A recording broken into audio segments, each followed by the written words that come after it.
You should really bring the Knights of Favonius with you next time.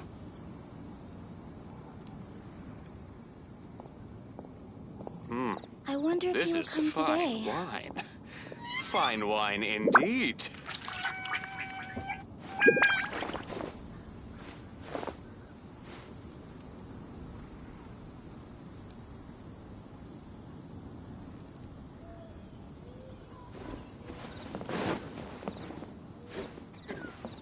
Having learned to enjoy life, It's an honor to I can meet you. die without regrets. Oh? I didn't think I would see you here. Are these two your friends?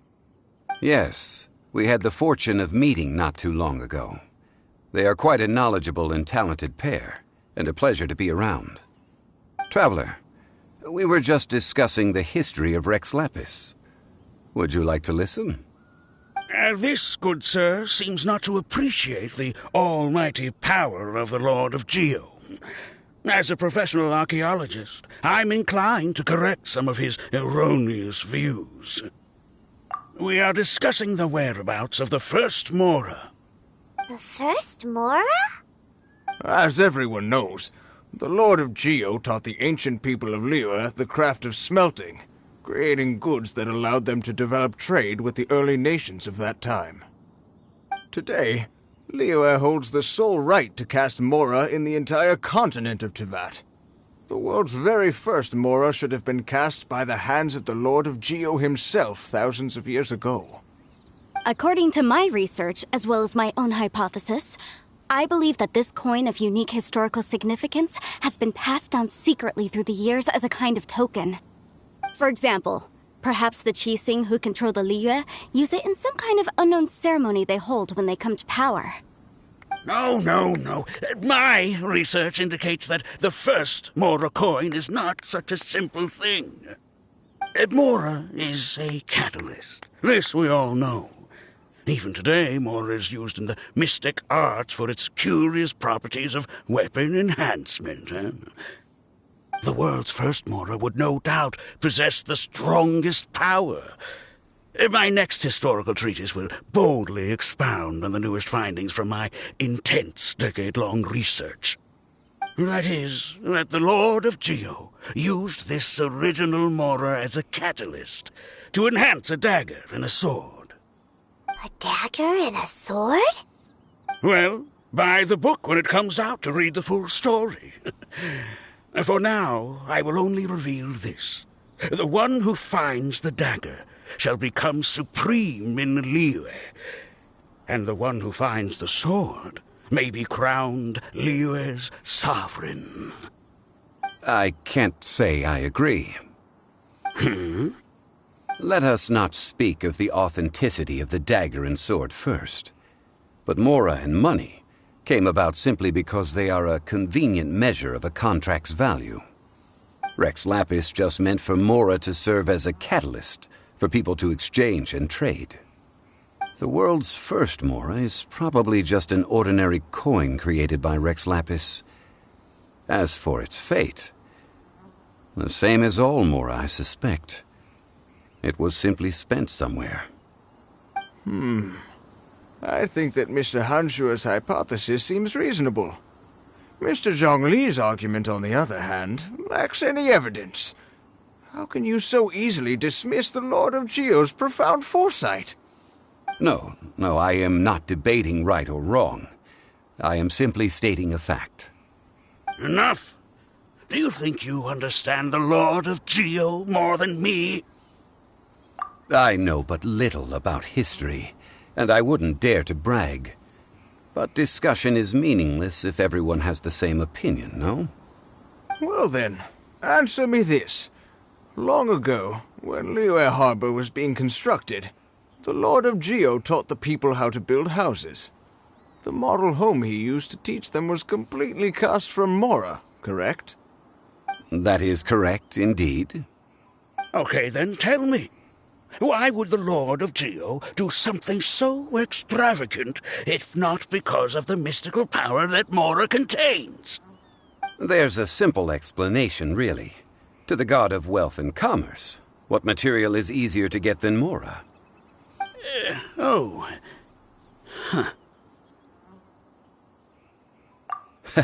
I mean, I am talking about Rex Lapis.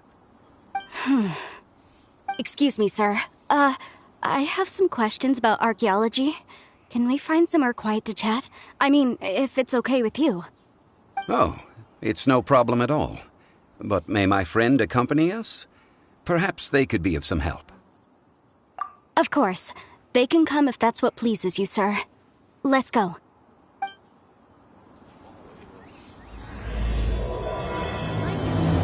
So eat, drink, and be merry.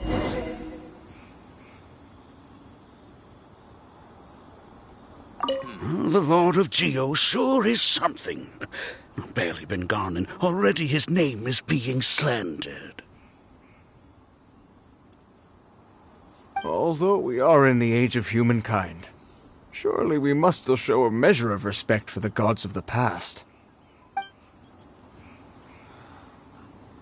Why did I have to be the Life one is to short, fall ill? so eat, drink, and be merry. That's another one gone.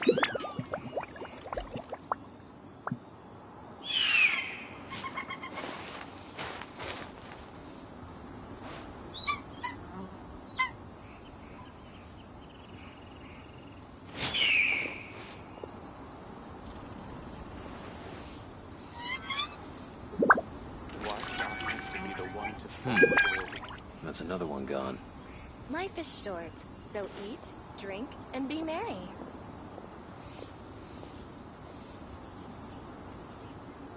I still have a lot to do at the guild. How about you take a rest while I go back?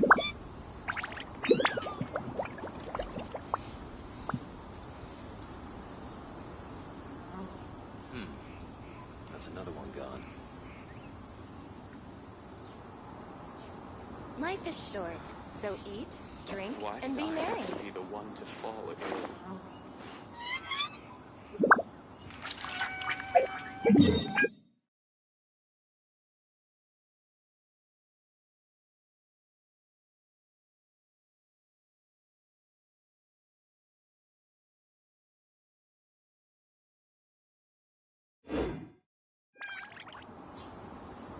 Guess we can rest a bit. That's another one gone.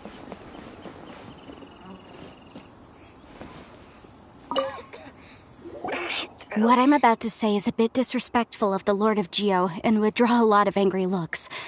So it's best to discuss this somewhere quiet. Your argument just now exhibited acuteness of speech and thought. Most importantly, you don't fall for the boasting and acting of the others. You remain objective. So I have a question for you. Perhaps you will answer differently from other scholars. Do you think that all the gods that the Geo Archon killed were evil? Let's not analyze it in terms of good versus evil. Rex Lapis placed great importance on the integrity of contracts. So any gods he killed certainly must have broken some kind of contract. Right! The Lord of Geo wouldn't kill the innocent. But when I was doing some research, I learned about the legend of the god of salt. The god of salt, Havria, was a very kind god, but she encountered Morax one day in battle. Morax used a rather underhanded trick to assassinate her. What? No way! This bit of history is a long story. But you may not like the truth when you hear it. Don't worry, please tell me what you know. This event, I've already searched for answers for a long time. No, it's just... Where should I begin? Over here! Mr. Zhongli! I've been looking for you. So you're over here all this time. Put down your weapon and stay back. Otherwise, Paimon's reporting you to the Millilith. First of all, I'm not holding a weapon. There's no need to overreact now. I'm simply an archaeological researcher from Snezhnaya. I'm not here for trouble. The Fatui say that every time. But this time, I registered with the Liyue Ministry of Civil Affairs. I could show you the official documentation if you want to see it. I will be conducting an archaeological survey here, the results of which will all be shared with the Ministry. I heard that Wangsheng Funeral Parlor had a consultant named Zhang Li, with immense knowledge of ancient history and archaeology. So I paid Wangsheng Funeral Parlor a handsome amount to hire Zhang Li as my own consultant while I'm in town. So you mean to say that this is work for the Wangsheng Funeral Parlor, yes?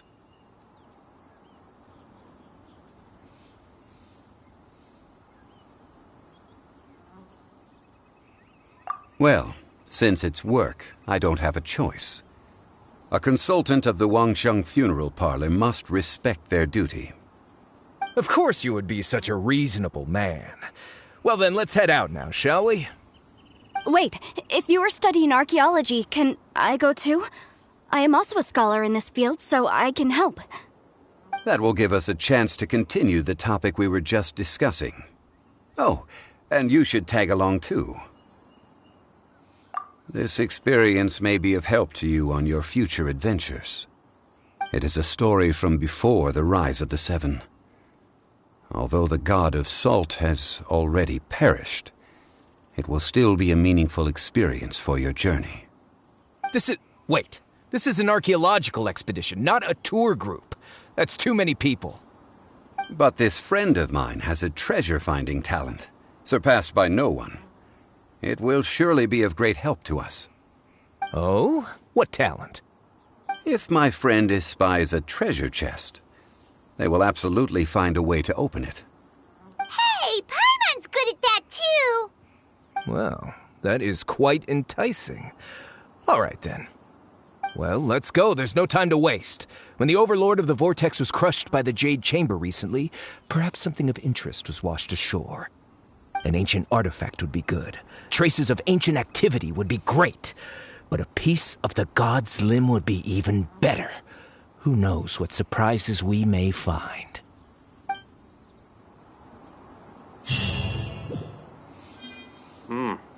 This is fine wine. Fine wine indeed.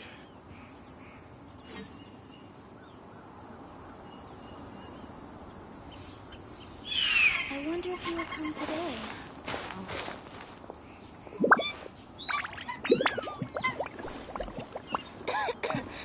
My throat hurts.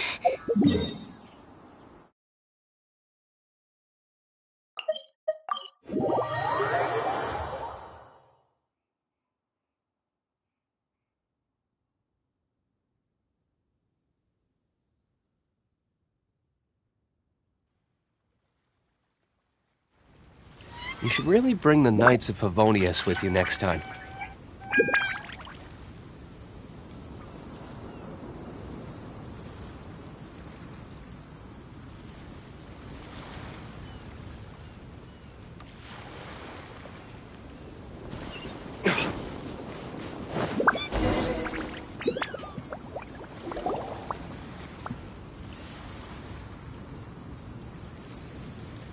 This place looks so ordinary. Can we really find anything valuable here?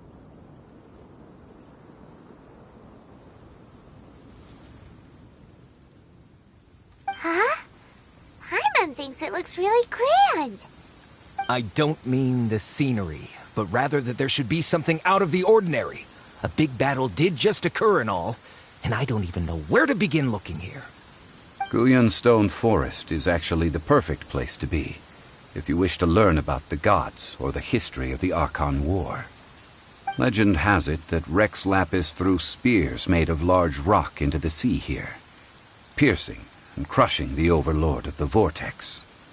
After many years of wind erosion, those stone spears have turned into the unique rock formations we see now. These mountains were the Lord of Geo's weapons? What we see now is just the part of them that remains. The stone spears hurled by Rex Lapis all those years ago were much greater, both in number and in size. But due to the different angles they landed at, their large centers of mass, erosion by seawater, and years of gravity, many of them have been completely swallowed by the sea. So besides wind erosion, the initial collapsing of the stone spears also played a big part, in the formation of Guyan Stone Forest. Well, a god able to fight one so powerful as Rex Lapis was certainly very strong in its own right. Indeed. This is where the value lies in research at Guyan Stone Forest. Most of the objects from that time were lost to the sea. But the gigantic waves created by the Overlord of the Vortex have given those sunken objects a chance to see the light of day again. So you're saying that if we look carefully, we'll be able to get very, very rich. I mean, rich with archaeological knowledge and historical value, yes? That's all I seek in life. Well, since we brought so many people, I think it would be best to split up and look. Okay then. I will go with my friend here. Although I have a smattering of knowledge in various disciplines, when it comes to archaeology, I can't compete with the expert here. Huh? Me? What's the matter? This is your profession. Why are you so surprised? I get it. I'll escort him then. Okay. If we find anything valuable or rare, let's meet on the shore.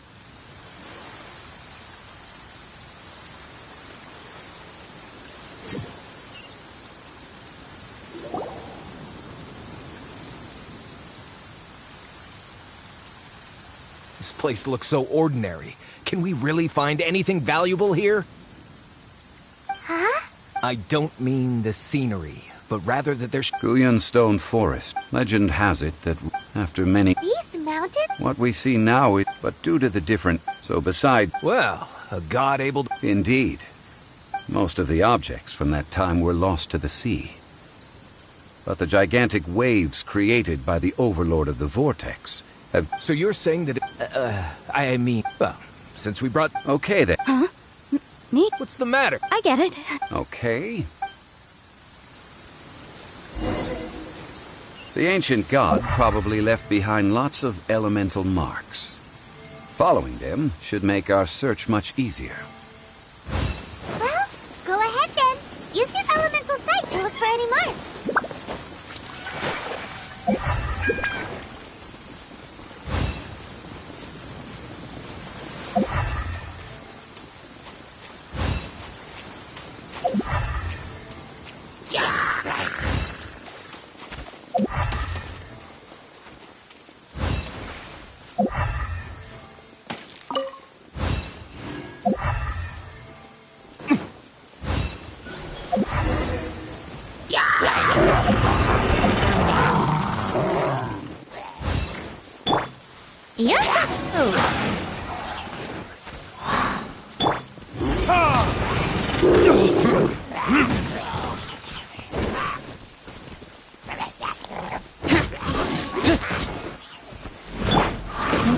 Brace yourselves.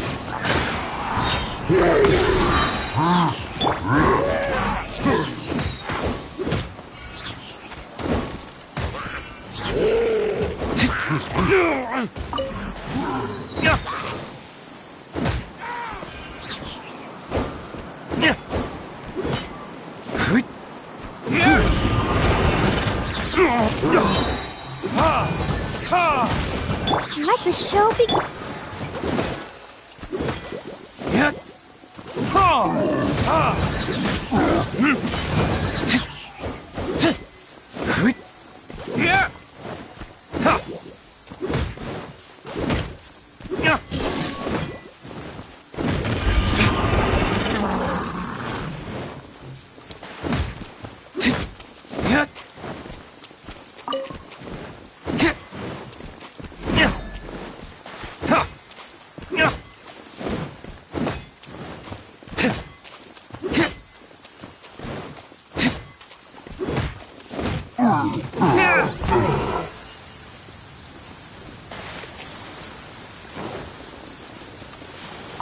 Why are there enemies here? Guyan Stone Forest is a place where a god was defeated, and its remnants still affect the area to this day.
Together here.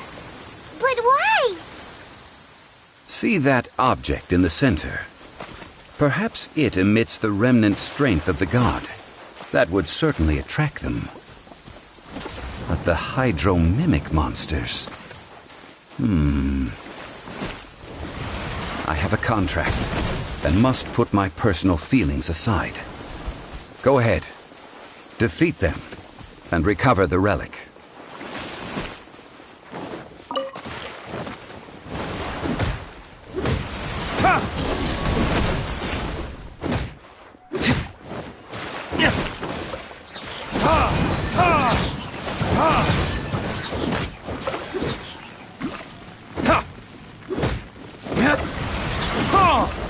Let's dance. Yeah. Oh no. Yeah.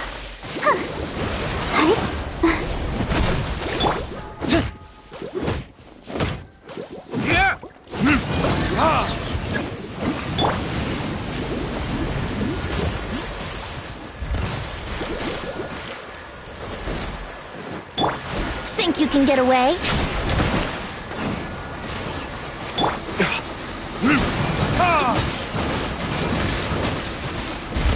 Verdict is...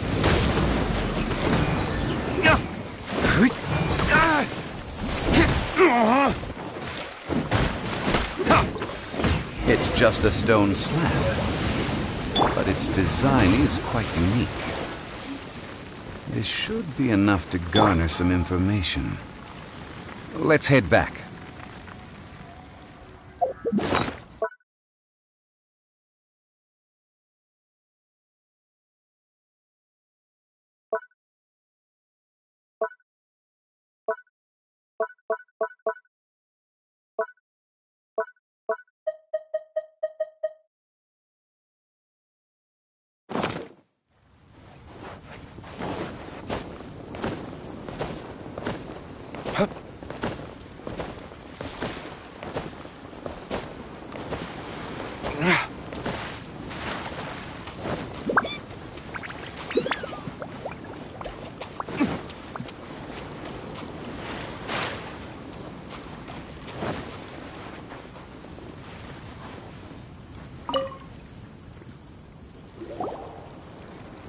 You call yourself a scholar of archaeology?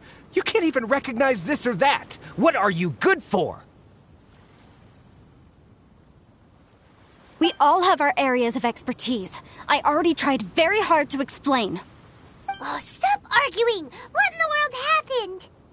This girl just keeps bragging about how she's an archaeologist, but she doesn't even know anything about the surrounding ruins. I even know more than her. She left me to rely solely on guessing, experience, to find anything valuable to take back.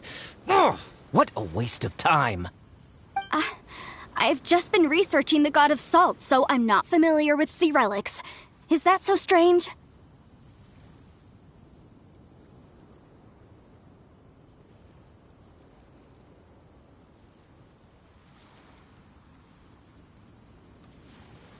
And you! You kept asking about how much Mora everything is worth. Can the value of relics only be measured in Mora? I mean, isn't measuring their value in Mora the easiest way? This also matches the traditions of Liyue, does it not?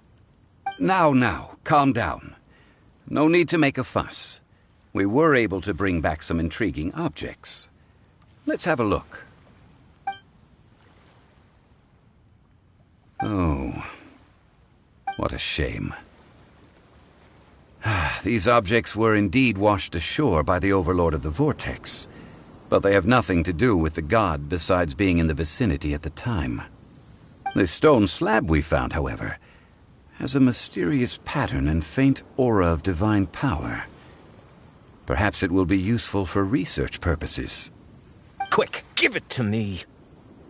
At least we didn't come for nothing. The power of the gods, yes! This is good.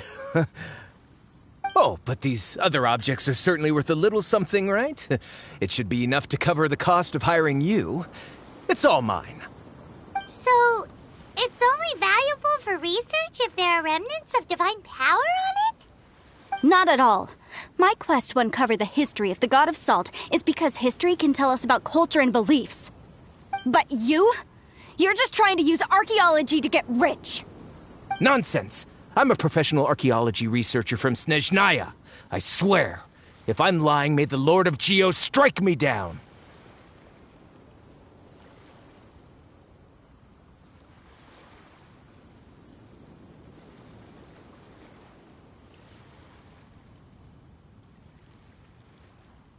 Oh, by the way, you probably don't want to sell that teacup. Oh? Why's that? That's not an ancient teacup. It's part of Ningguang's collection. It must have fallen here along with the Jade Chamber. So unless you want to mess with the Qixing... Ah, I see. What a shame. It was of such high quality, too. See? You do want to sell these objects! But, so what? Why can't I pursue wealth both intellectual and material? Don't be so simple-minded. All right, then. No need to stay here any longer. I'm rather quite intrigued by the God of Salt, too, actually. Let's go to Saltarai next.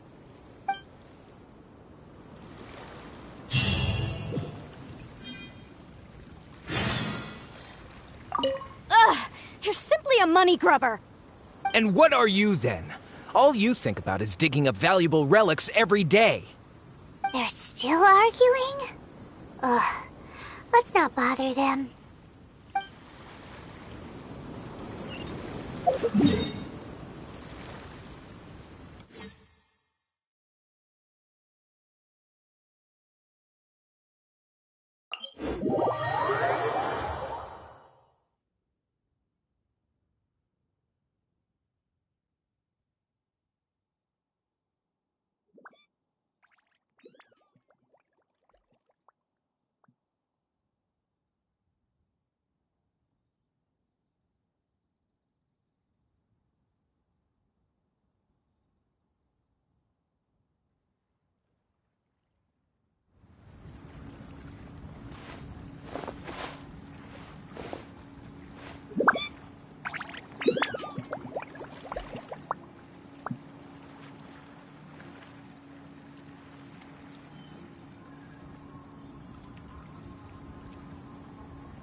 I heard that Salterai was once the home of the god of Salt's people. Therefore, there's sure to be loads of valuable relics nearby. According to legend, the people of the god of Salt, Havria, enjoyed prosperous lives under her protection. But this legend has been around for ages. With the countless scrap collectors and treasure hoarders in the area, there probably aren't many valuable things left here. Oh, good. That's just great. If I knew it was picked this clean before, I wouldn't have come. About that, I know there's a ruin deep in this cave here. It's related to the god of Salt, which is actually how the area originally got its name of Salterai. However, the ruin entrance has been sealed by a mysterious power. Nobody has been able to break the seal. I found a mechanism that seemed to be related to the seal, but when I undid the mechanism, the seal wasn't affected at all. So at the moment, the seal's origin and how to break it are very important topics in my research on the god of Salt. I don't know. There's no concrete evidence. But I'm pretty sure the seal is meant to hide some kind of long-forgotten truth. The god of Salt was a benevolent god, adored by the people, not to mention powerful. She wouldn't have any kind of shameful secrets to hide. So, the one who wants to hide some truth is very possibly her killer, Morax. This doesn't sound like something the Lord of Geo would do, though. Who cares about all that? It sounds like countless treasures of the god of Salt lie within this ruin, just waiting for someone to find them, right? You weren't listening at all, were you? Even if there's a mountain of treasures inside, nobody can get in if the seal isn't broken. Ah, but we have the illustrious Mr. Zhongli with us. He looks like he knows just about everything. A little seal shouldn't be any trouble for him. This seal seems to be quite ancient. Even Mr. Zhongli may not know all of its secrets. I may know something about it. What? Over the years, I've heard various rumors with bits of knowledge about seals. Although their references seem rather disorderly, they do in fact contain the secret to breaking seals. Let's go take a look at the mechanism Miss Wanyan just mentioned. Okay, since Mr. Zhongli says so, follow me then.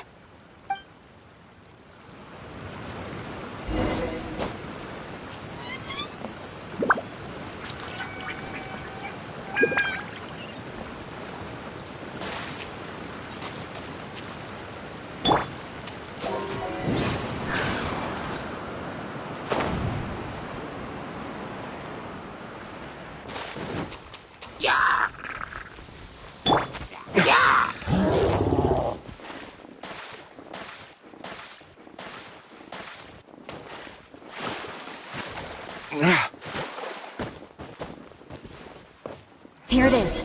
There's some debris scattered here that, when put together, look like they definitely had to do with the god of Salt. According to the inscription on the side, if one looks from a certain angle, the secret to the mechanism will be revealed.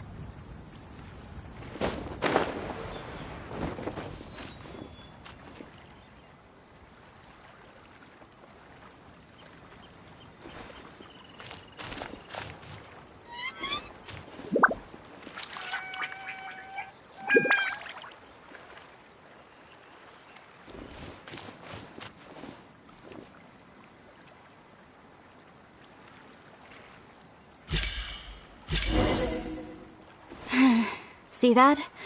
Although we activated the mechanism, nothing happened to the seal. That's because there's actually another mechanism that must be activated. Another? Let me lead the way from here.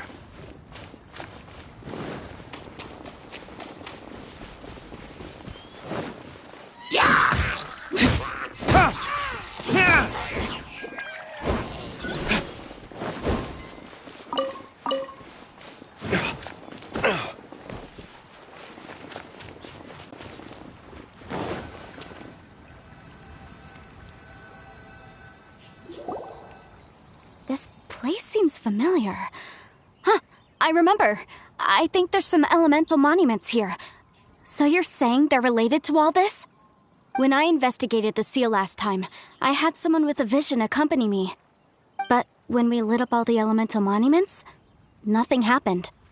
That's because you don't just need to activate them at the same time, but in a certain order as well. Otherwise, the seal will not be broken. The secret to this puzzle is hidden in the legends about the Archon War. Tianheng in the south, Yaoguang in the east, Jueyun in the west, Qingce in the north. All desolate and devoid of life. Liyue is vast, yet even one haven is hard to find. To the north, to the east. Do the people of Liyue always talk in riddles? I think I've heard this saying before. Certainly you have.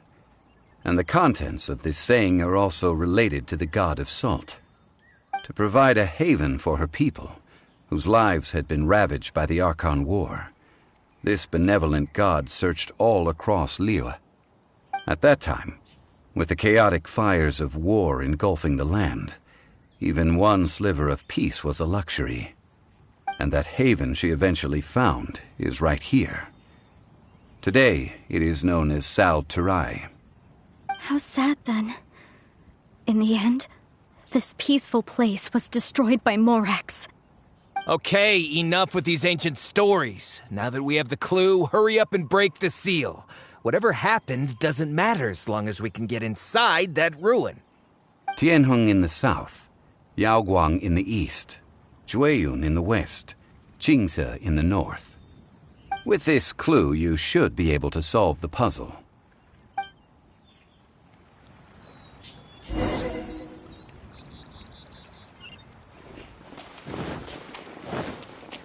Right.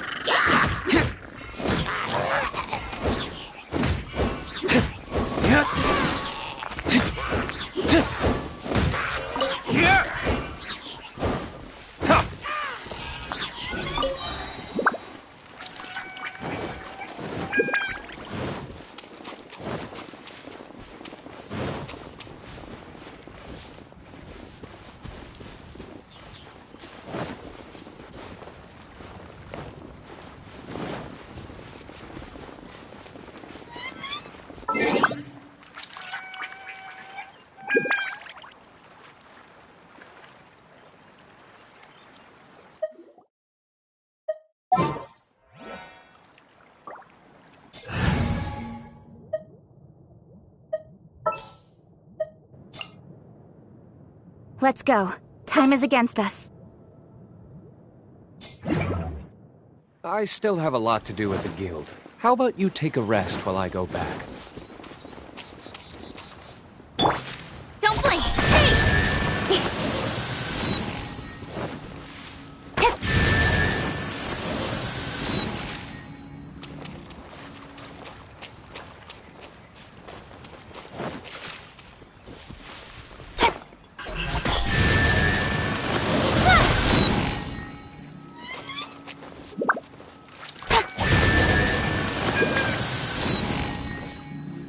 Look! The seal really was broken! Mr. Zhongli is indeed quite remarkable. It was nothing, really. Now, it's time that people learn the hidden truth lost to time.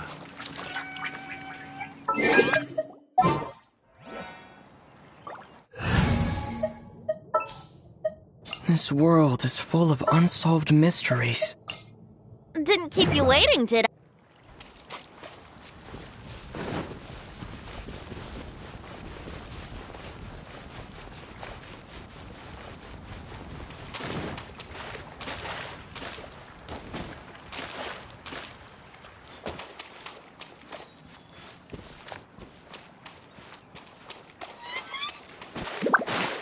Brace yourselves.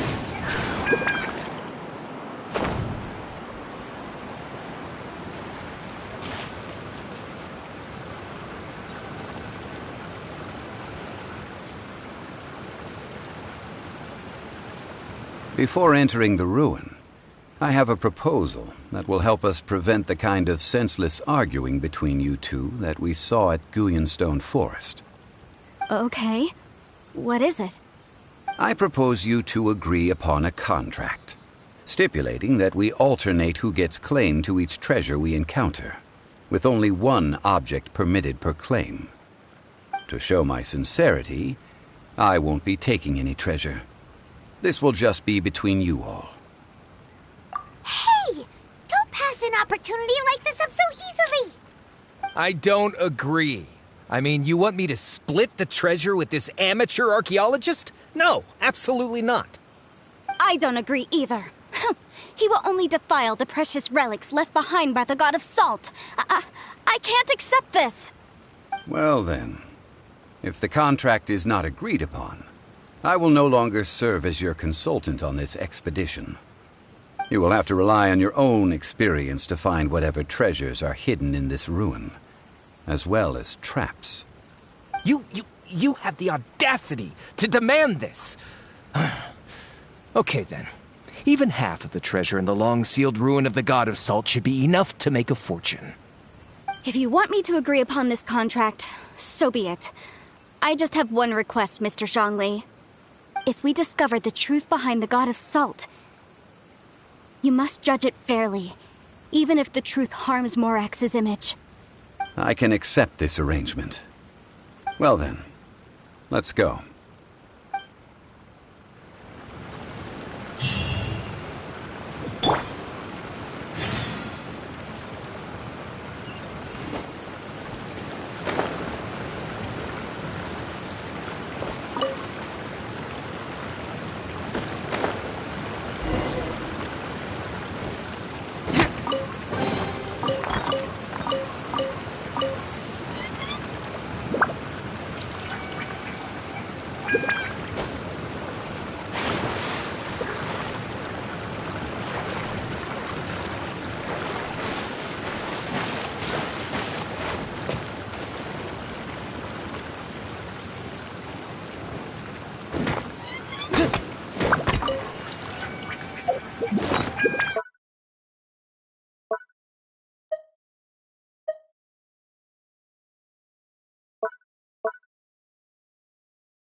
Sure.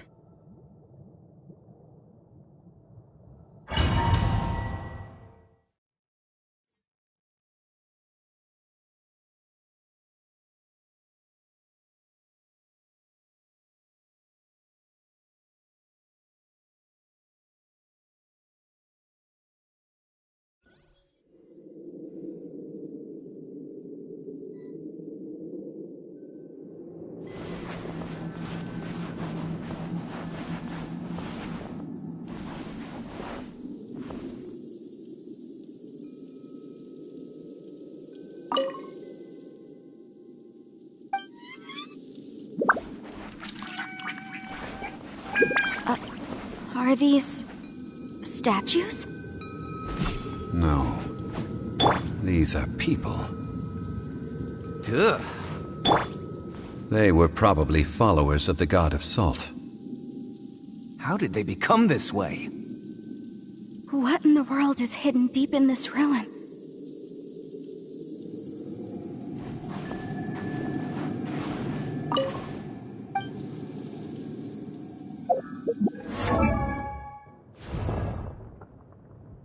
Osmanthus wine tastes the same as I remember. But where are those who share the memory?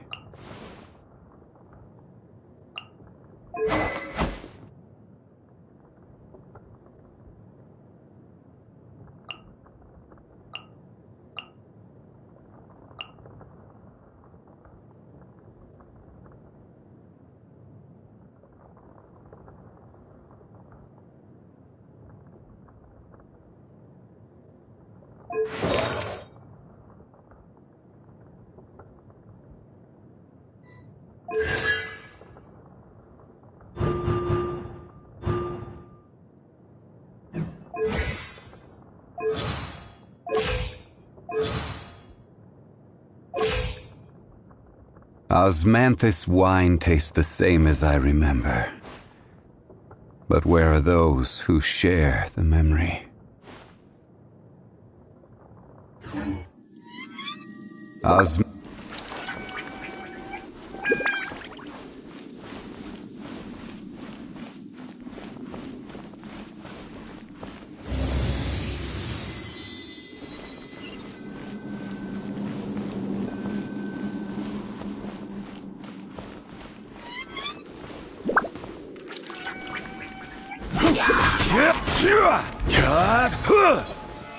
Solidify!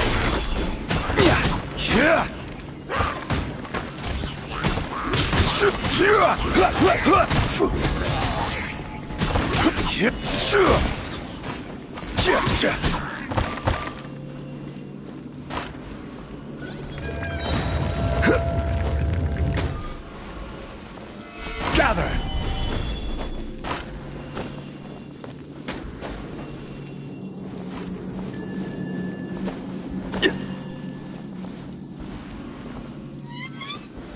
Stabilize!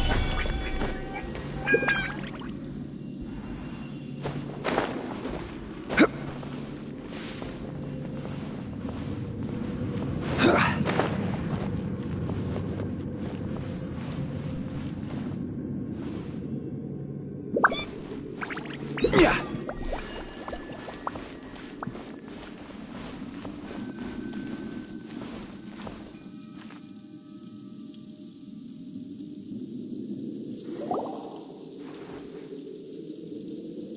Look at this!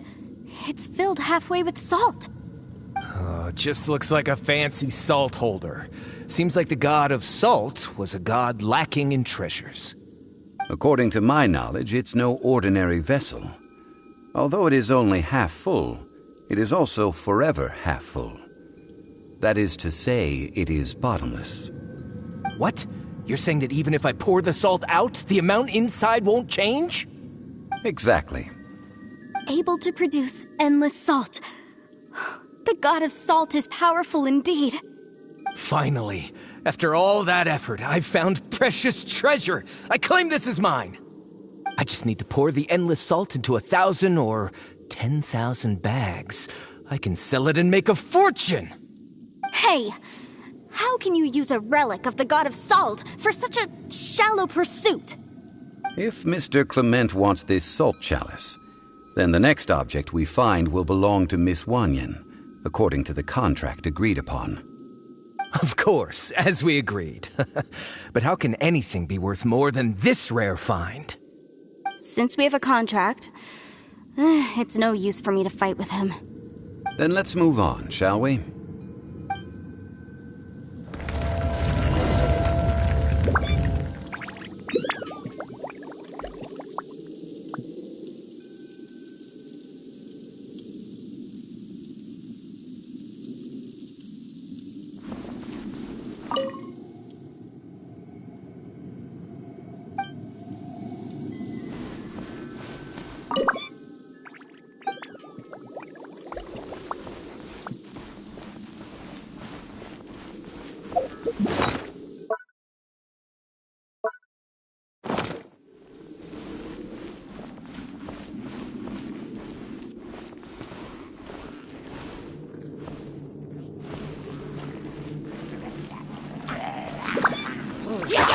This is order.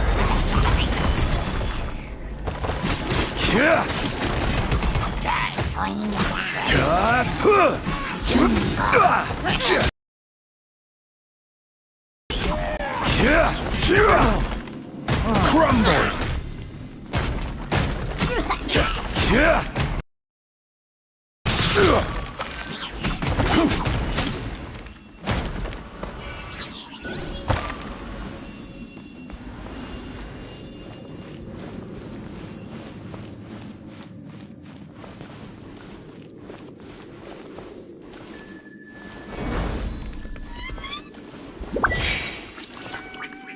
Quake!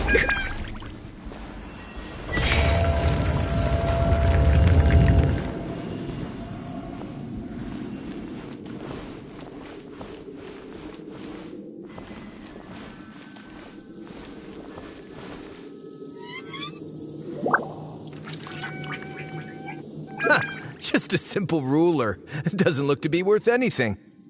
This, if I remember correctly, this is some kind of measuring tool. Indeed. But the god of salt imbued it with another power. When you stick this ruler in the ground, the surrounding area will become covered in salt, much like a rising tide covers the earth. The deeper it is stuck in the ground, the more salt will appear. It is essentially a bumper harvest of salt. What?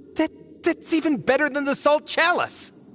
Well then, according to our contract, the salt ruler goes to Miss Wanyan. No, unacceptable. I paid for and organized this entire expedition. Why should I get the short end of the stick? And this girl has been useless. Why would she get anything? Oh boy, here we go again. So you are saying you want to break the contract? So what if I break it? Now that I've seen how the mechanisms in this ruin work, I no longer need you. Let's not forget who hired who here. Why should I let you make the rules? Because you agreed to a contract.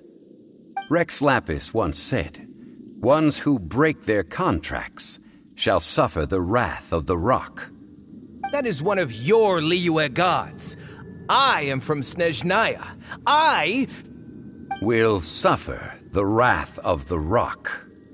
You may find it rather unpleasant. Pay your dues.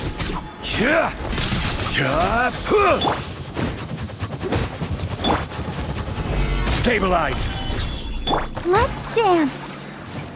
Prepare yourself.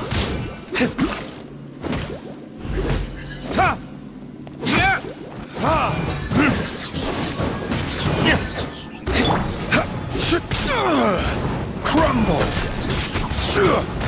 Order guide. Can't run from death. I shall confiscate your treasure as well. You are not worthy to continue any further into the ruin. Leave this place. Oh, darn you! Just you wait.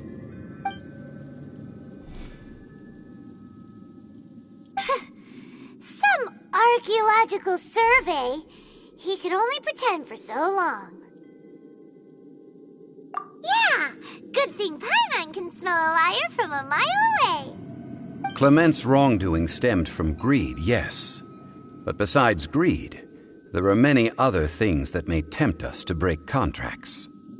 When people see the object of their dreams, how many are really able to control their desire and follow the contract? I think we should be honest with each other now. Huh? Be honest about what? That in truth, not a single member of this archaeological expedition came here for archaeology. Why do you say that? Miss, you lack even the most basic archaeological knowledge, and can recognize naught but a few simple relics. However, you are an expert when it comes to anything regarding the god of salt. You aren't interested in archaeology or relics. What you're really interested in is the god of salt. I believe those legends about the god of salt that you mentioned on the Pearl Galley are passed down between generations at Yinyuan Hall. Okay, that's enough. Sir, you are indeed a man of great knowledge and talents. I seem to have been right to seek you out once I plucked up my courage. You're right. I'm not a scholar of archaeology. I come from one of the 8 trades under the jurisdiction of the Qixing, Yinyuan Hall of the salt industry. Our ancestors were those protected by the god of salt all those years ago, when the Archon War engulfed the land in chaos.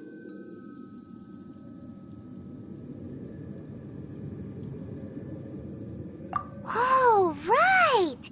Now that you mention it, the people of Liyue very seldom use the name Morax. During the war, Morax assassinated our god out of envy for her power. He left us alone and lost in the world.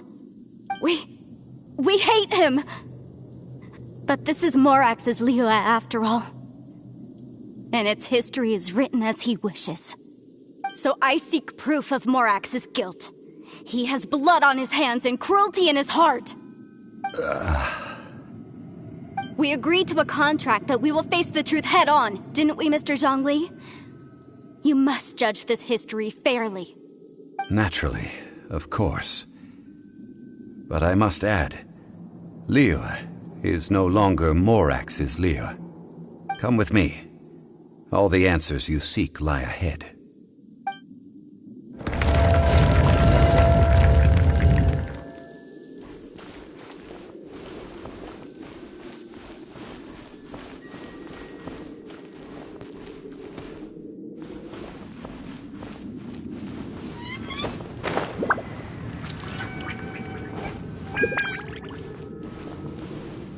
Rise!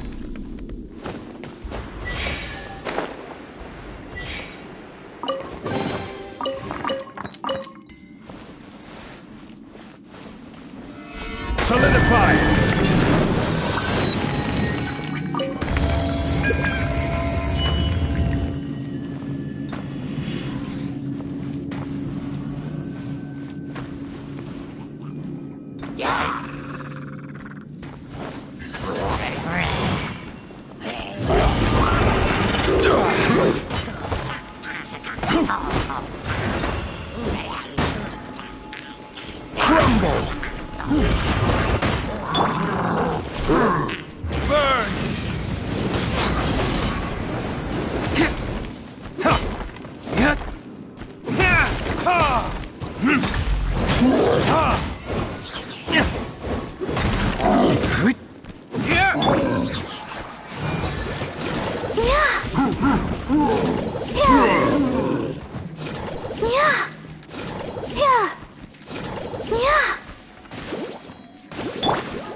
Solidify!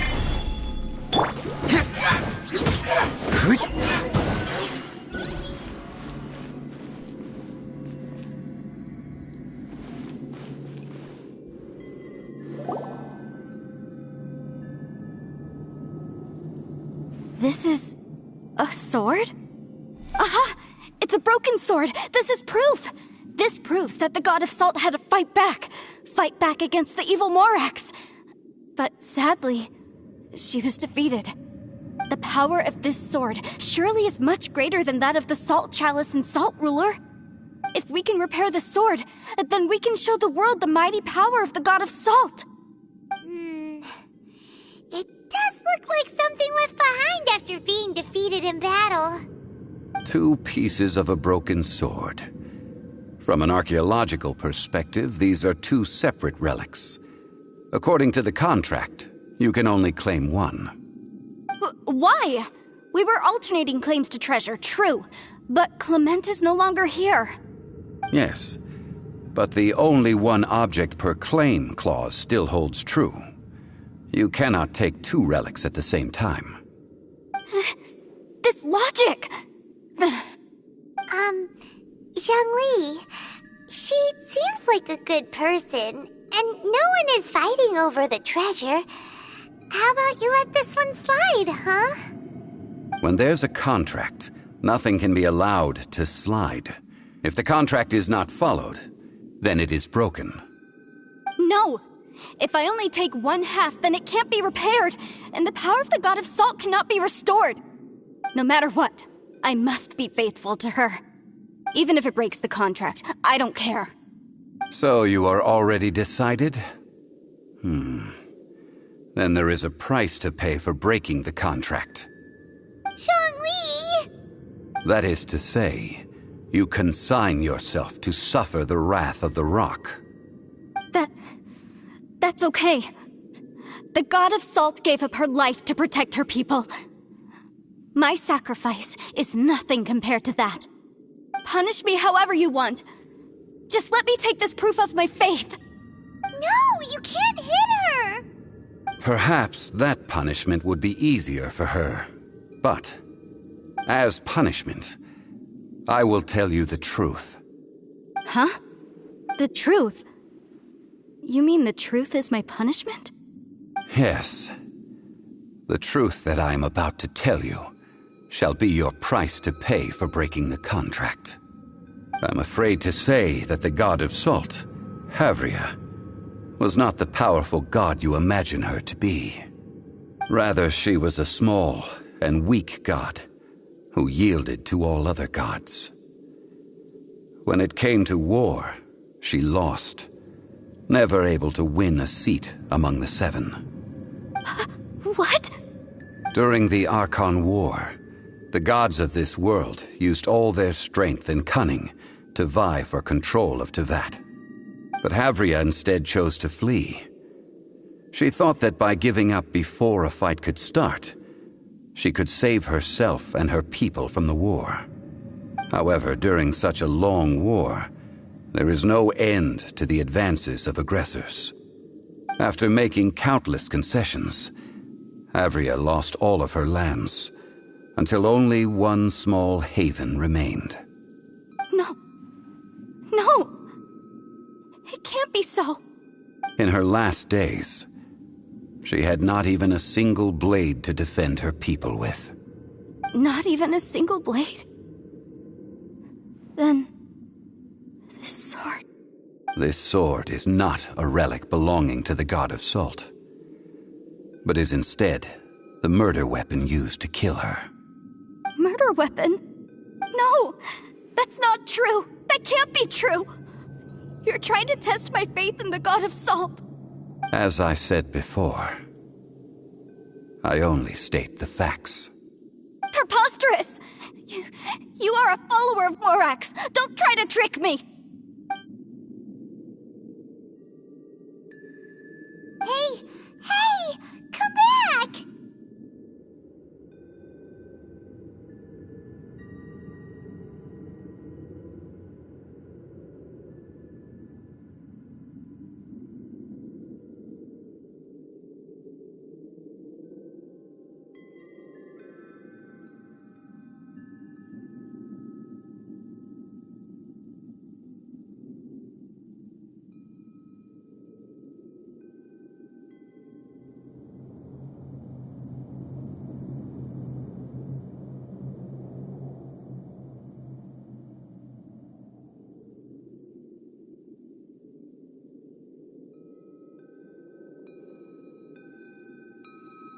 Indeed. Otherwise, why would I use the truth as punishment? I did not want to tell her such cruel facts. But the contract was broken. Let's follow her deeper into the ruin. There, I fear, we will find something that will leave her no choice but to face the truth.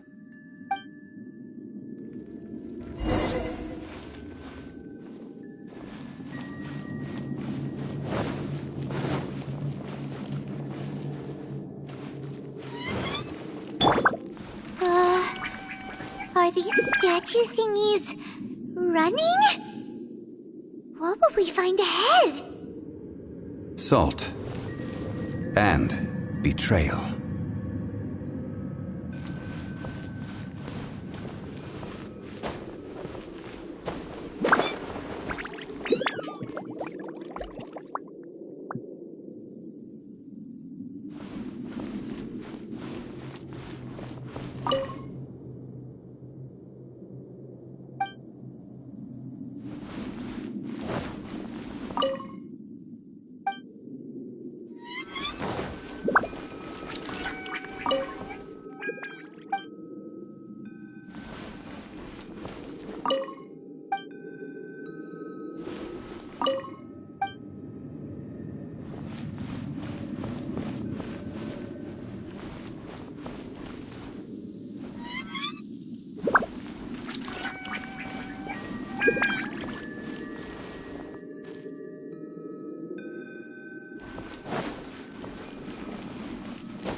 What are all these?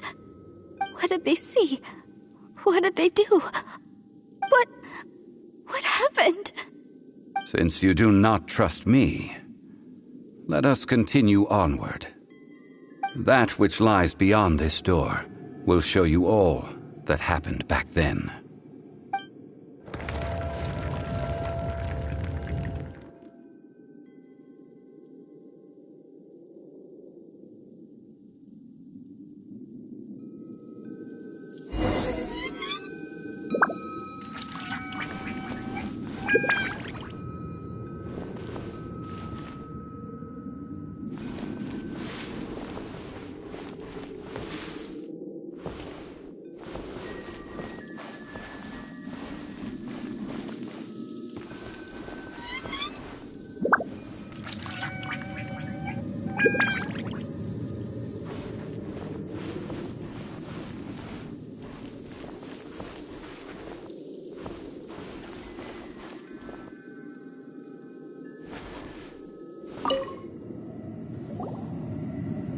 This is the scene of the crime.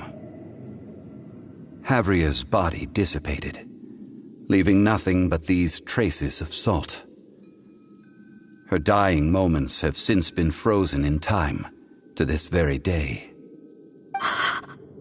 The story continues that some among her people realized at last that this gentle kind but weak god, could never protect anyone in wartime. The Archon War was cruel in the extreme. Instead of consigning her to the agony of defeat, they thought perhaps it would be better to give her a quick release. But what about these statue thingies? No matter how weak the god, the power that flows forth when they are slain is beyond the strength of mortal coils to bear. Those who could not flee were thus transformed. Those of her people who were untouched by this disaster left for Liyue, where they sought refuge with Rex Lapis. Their descendants feared Havria's remnants and lived in terror that she had laid upon them an eternal curse. So they risked their lives to come here, to break the sword and offer up obeisances in hopes that her anger might be appeased. But they need not have done so.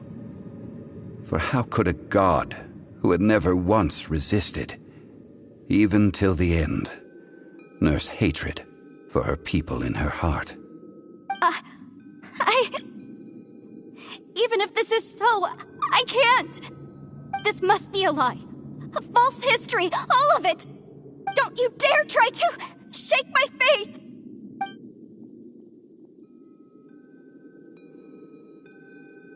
Yikes. Zhongli didn't show any mercy this time either. This is the price she must pay. Yet I would not call it a bad thing. Judging by how she appeared, I fear that she will struggle for a time. But even if she may not escape that struggle immediately, simply recognizing the truth is good enough for now.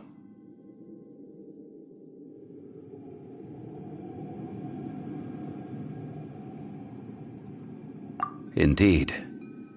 In ages past, Havria's story served as a warning to me as well. Faith in a god who has already passed will do you no good. So it is for Havria. And so it is for Morax also. All right then. Now, would you like to accompany me in taking a trip to Guyanstone Forest? Huh? What do you want to do, Zhongli? Treading old ground, telling old stories. One cannot help but be reminded of old acquaintances.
Ready for a rehearsal?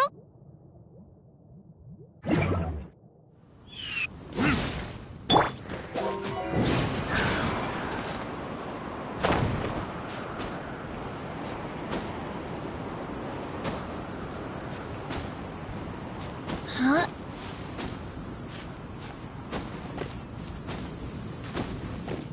Here we go!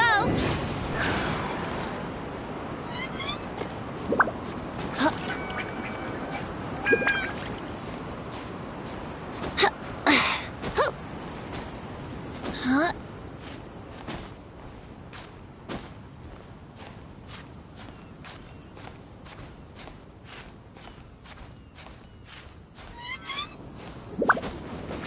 Brace yourselves!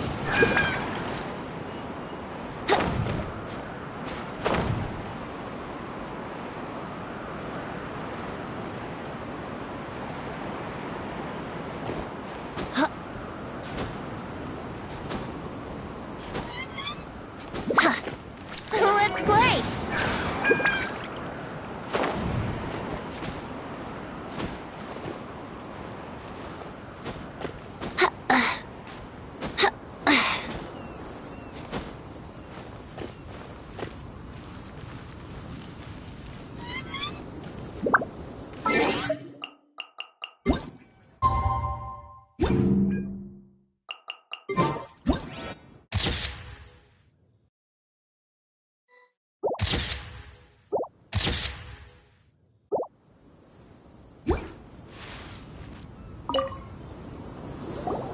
Now, I mentioned before that many gods of old have been sealed beneath the Guyan stone forest.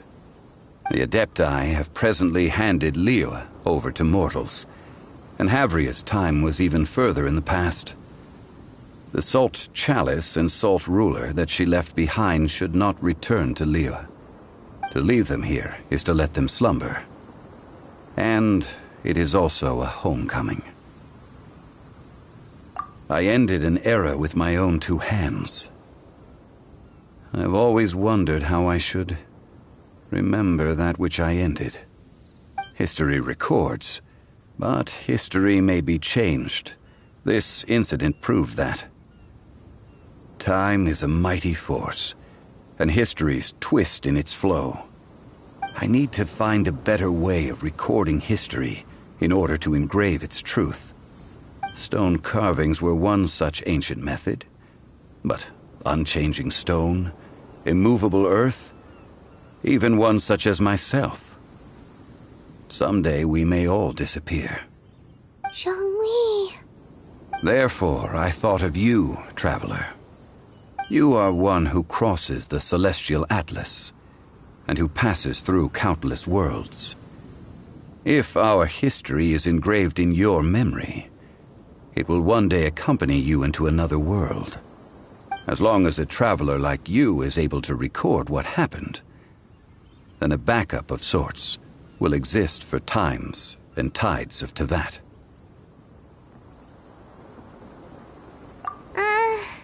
Sounds like tough work.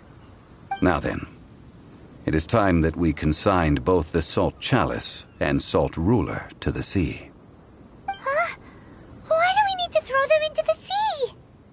As I said before, this is the place to which the remnants of many bygone gods are consigned.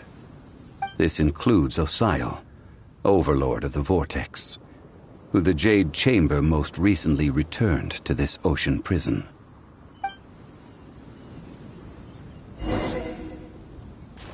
Thousands of years ago, the Adepti and I fought against the turmoil that plagued every corner of this land. Guyan Stone Forest, where I sealed many gods with my spears. After so long, naught but folk tales remain. Osial, you and I were foes, but our ancient grudge is but a bygone memory now.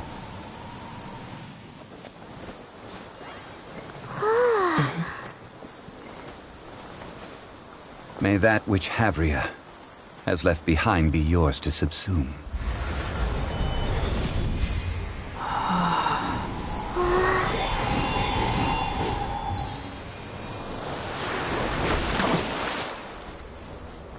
And thus another spark of divinity departs from Liyue. My legacy shall now be left to those who come after to debate.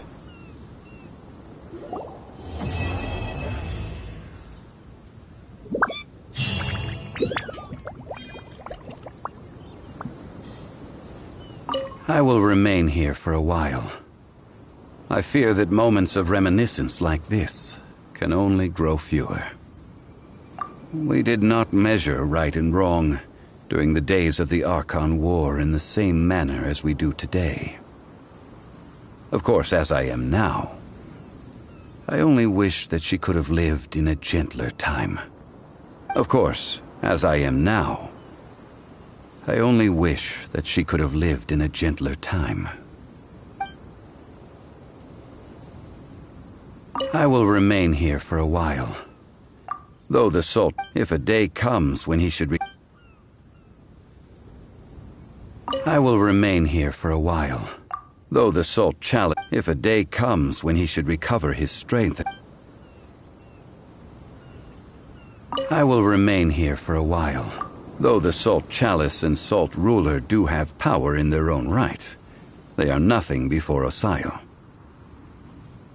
If a day comes when he should recover his strength and return, I believe that even so, he will be defeated once more.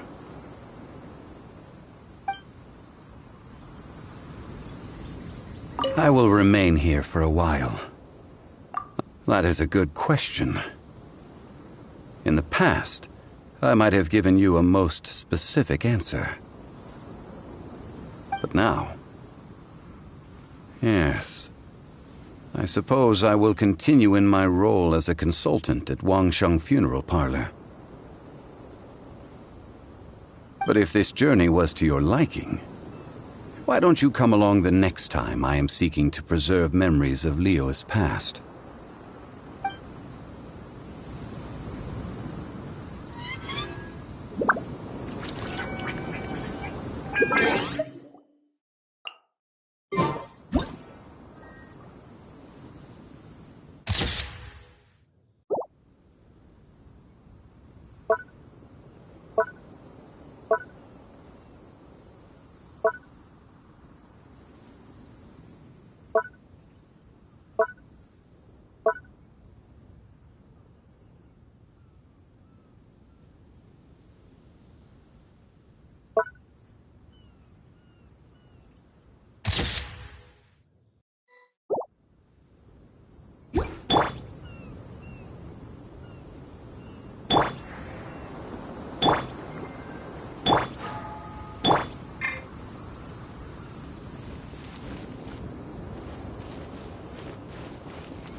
I still...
Hi, Catherine. It's us. Any new commissions?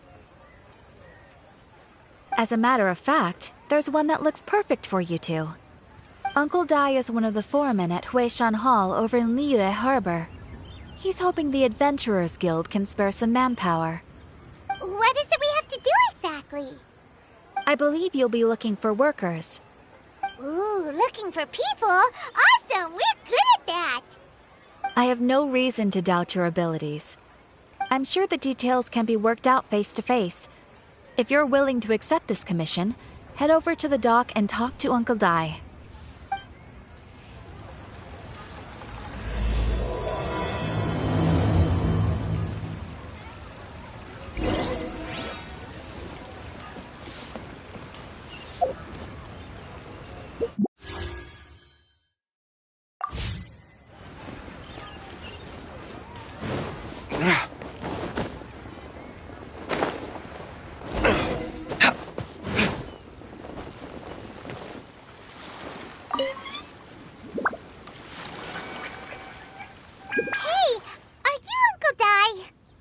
I am indeed.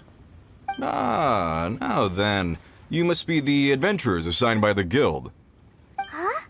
How could you tell? By the clothes on your back and the look on your face. Experienced adventurers at that, I'll wager. Right again! You're pretty perceptive! In this trade, you need a sharp eye for people, not just rocks. Uncle Dai can see what you're made of from a long way off. Alright, my assistant should be arriving soon, so let's just wait here a moment. Woo-woo! That's why we're here! Now there's someone else taking a cut? Well, to tell you the truth, this is a very difficult matter. Too much for adventurers alone to handle life here. So there is someone else! Do you think we're not up to the job? It just occurred to me that you don't have all the facts. The incident in question happened in a mine, and it's a little out of the ordinary, to say the least. Mines are dangerous places, as I'm sure you're aware. As such, I've enlisted an industry expert to cover all contingencies. Last time I checked, adventurers weren't experts in ore appraisal or geological analysis. With a professional by your side, everything should run smoothly. Besides, this guy's the best in his field. No matter the rock, he'll tell you its value to the nearest mora at a glance. I'd go as far to say that there's not a soul on Tevat that knows rocks better than him. I'd be a fool to not enlist an expert of his caliber. You're a fool if you think you found Tevat's #1 rock expert. Oh? And why might that be? Because Tevat's #1 rock expert happens to be a friend of ours.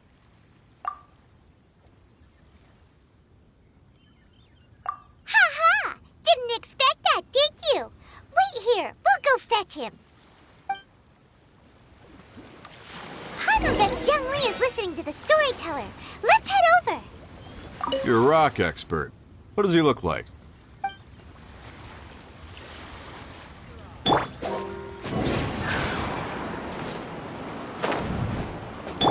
I'll protect us.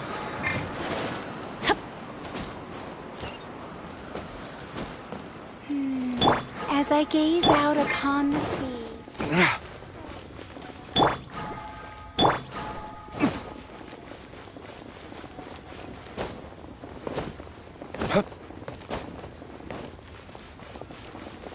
there. Come and see these rare and precious curios. In our last tale, Rex Lapis. Zhongli, there you are! Oh, here for a few tales? I didn't know you two were connoisseurs. Oh, no, we're here for you. Do you have time? Ah, something I'm rarely short of.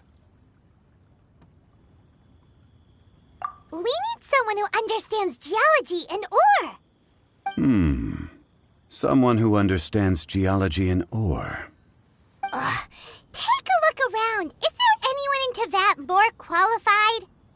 The requester claims to have enlisted Teyvat's #1 rock expert, but Paimon doesn't believe a word of it. Nobody understands rocks better than you. You appear to have taken his claim quite personally on my behalf. Oh, no. It's just... Uncle Dai doesn't know what he's talking about. Paimon just wants to enlighten him. I see. Well, then it will be my pleasure to accompany you. Really? But I should inform you that despite my expertise, I cannot necessarily claim to be a leading authority. We are at all times adrift in a sea of learning. New knowledge should be welcomed with open arms. Still, I imagine I will be of help to you in this endeavor. If we do encounter an expert, I look forward to broadening my own understandings. Stop being so modest, Zhongli. Well, we got him. Let's head back to Uncle Dai.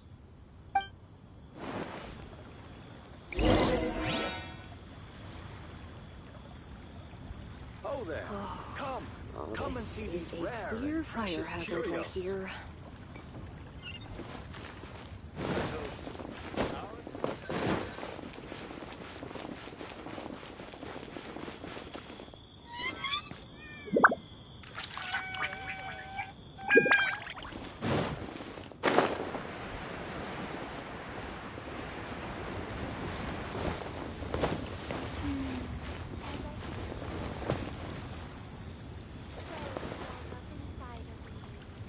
Uncle Dai, we're back!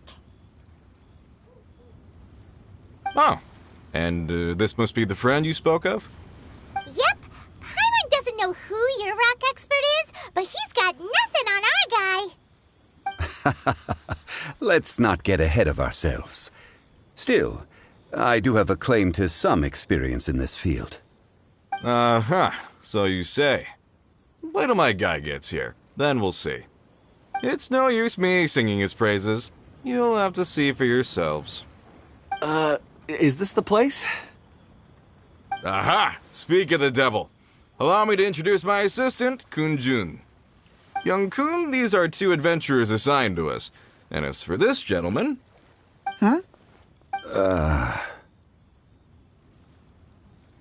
Wangsheng Funeral Parlor's consultant. Mr. Zhongli. I've heard about you. They say you're a man of great knowledge and many talents. I had no idea I'd be meeting you in person today. I'm sure I recognize you. Have we met at the parlor? Wait, I've never been to the parlor. Uncle Dai, aren't you gonna test them?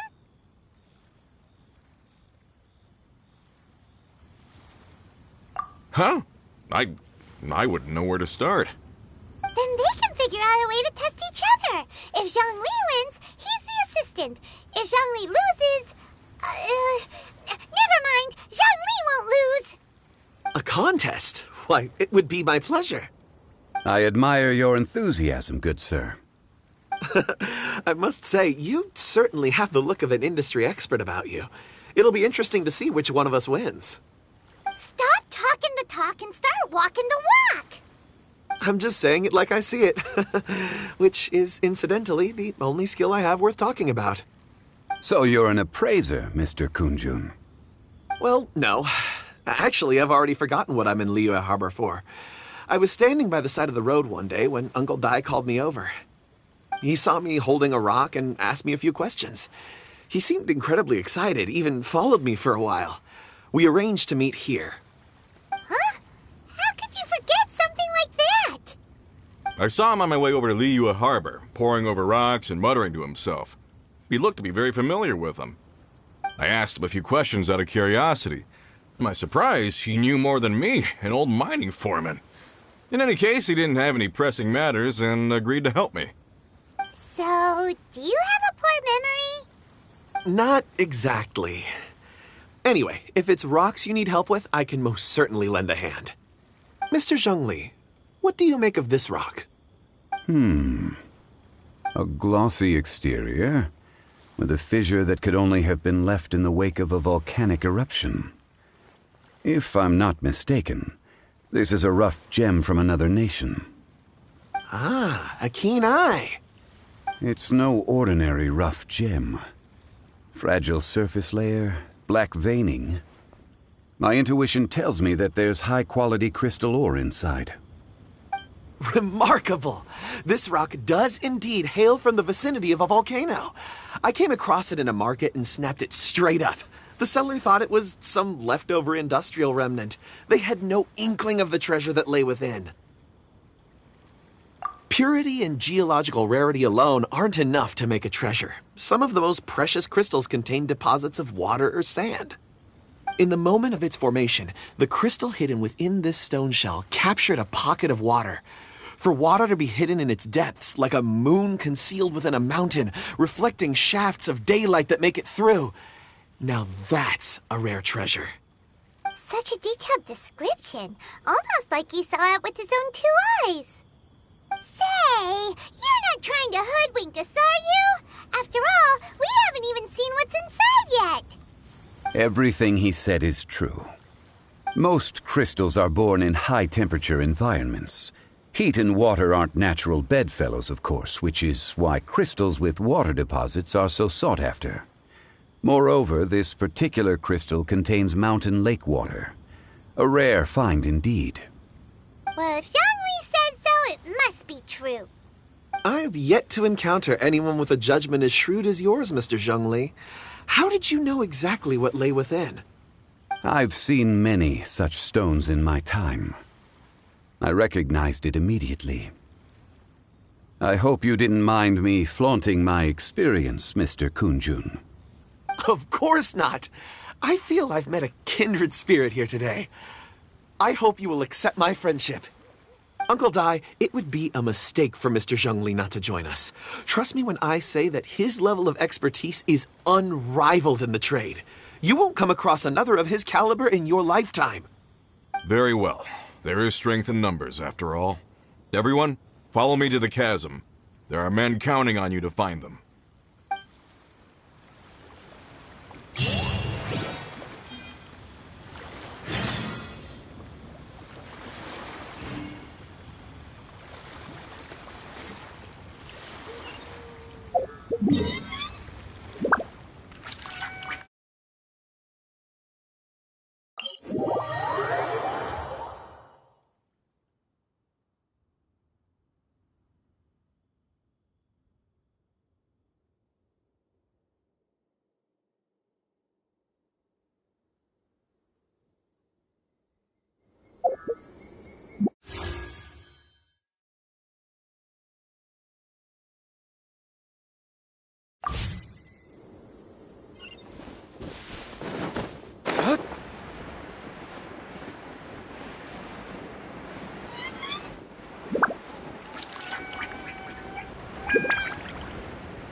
Where did my friends disappear to? I tremble just thinking about it.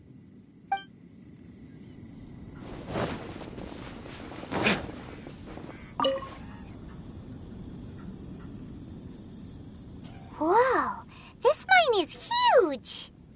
This is where the incident occurred. 6 days ago, a group of us left the site to attend to other matters. When we returned, the 4 men we'd left behind had vanished. I led a team around the entire mine, but found no trace. That's when I decided to enlist help. So 4 miners have disappeared. Yes, there were 10 of us. We lost Long, Bold Sen, Brave Sen, and Mao. I worked with all of them. Workers in this trade are usually young men in the prime of their lives. Could it be that the 4 of them left for another mine? Unlikely. There's no other lodging for miles around, and we didn't pass any other mines on the way over. Huh. Such a huge mine. Did you really manage to explore every corner? Underground, overground, we left no stone unturned. We tried everything short of digging further into the earth itself. How could 4 sturdy young men just vanish into the bedrock? We'll need to explore the site ourselves before extracting any conclusions. Very well. I'll wait here. Please, proceed wherever you'd like. If you come across any clues, let me know straight away. So strange. How could the 4 of them just suddenly disappear? Did they run away from something? Let's look around first and see if we can find any clues. I'll leave the investigations to you.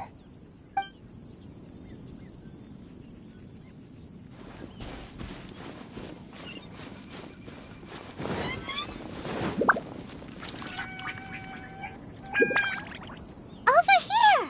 What's this? A pile of shirts, some trousers. Huh. A few everyday items. They must belong to Uncle Dai and his men. 1, 2, 3, 4. Huh. That seems right. 10 shirts, 10 pairs of trousers. These must be spares, right? Look, Uncle Dai's clothes are identical. The 4 of them have been gone for 6 days without a change of clothes. There's also a few handkerchiefs and some soap lying around. Oh, and some tool belts. Items for washing one's face before the dawn shift. Mining equipment. So, they didn't take any supplies. Correct. Improbable. There are 4 pickaxes missing. It seems likely they left with the tools of their trade. They had time to take their tools, but not their everyday items? Curious. Huh. Why would someone set off with their tools, but leave their luggage behind? 1, they were working close by and didn't need to move their personal effects. But seeing as they've yet to return, this seems an unlikely hypothesis. Or 2, they were forced to leave and had no time to think about their supplies. Oh. It's certainly a possibility. We'll need more clues before any further inference can be made. If they didn't leave, maybe they were made to leave. Let's make a note and let Uncle Dai know.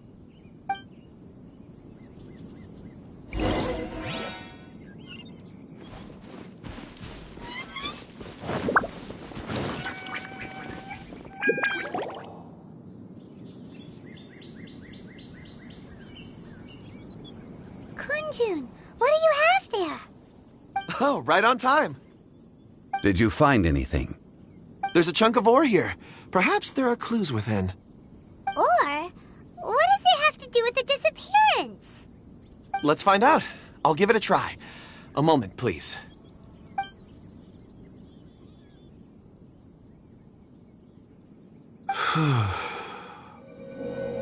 Okay.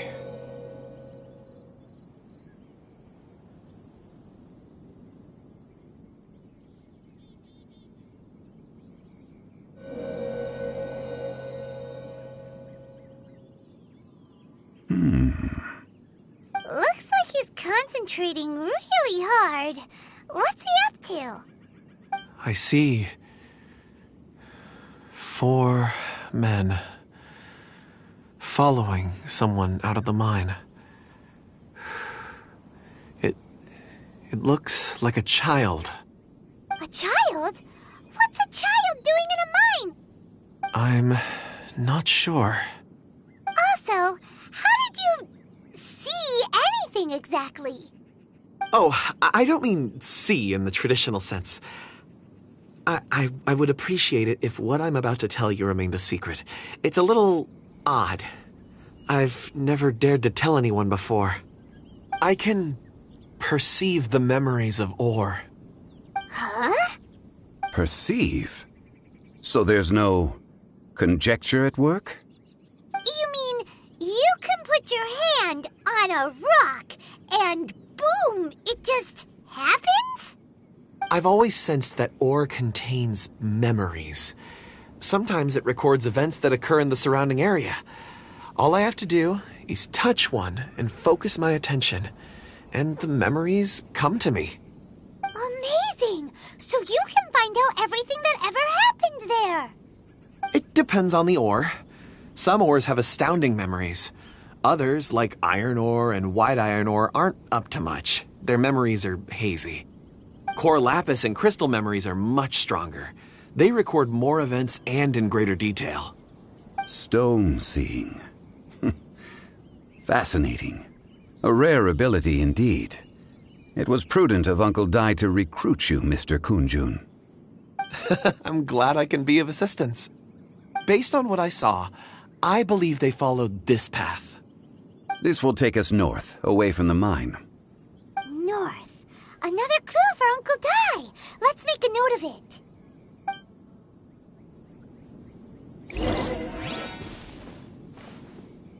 Could it be that the child I saw kidnapped them?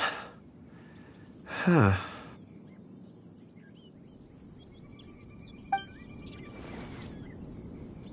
Could it be that...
Excuse me, sir. Are you one of the workers here? Ah, yes. You must be here about the disappearance. Please, find them if you can. I don't know what happened. The weather was gloomy that day. The foreman left with a few men. I stayed behind with the other 4. After a while, I decided to take a break, just to catch my breath. I ended up falling asleep in the shelter inside. When I woke up, there was no sight of them. I'd only just been speaking with them and suddenly they'd vanished. Maybe I'm next. So the men that were out working disappeared, with the only one left to tell the tale having been asleep in a shelter. Perhaps an accident occurred on site. What a scary thought. An on-site accident. We should note that down too. Found some clues. Time to report back to Uncle Di.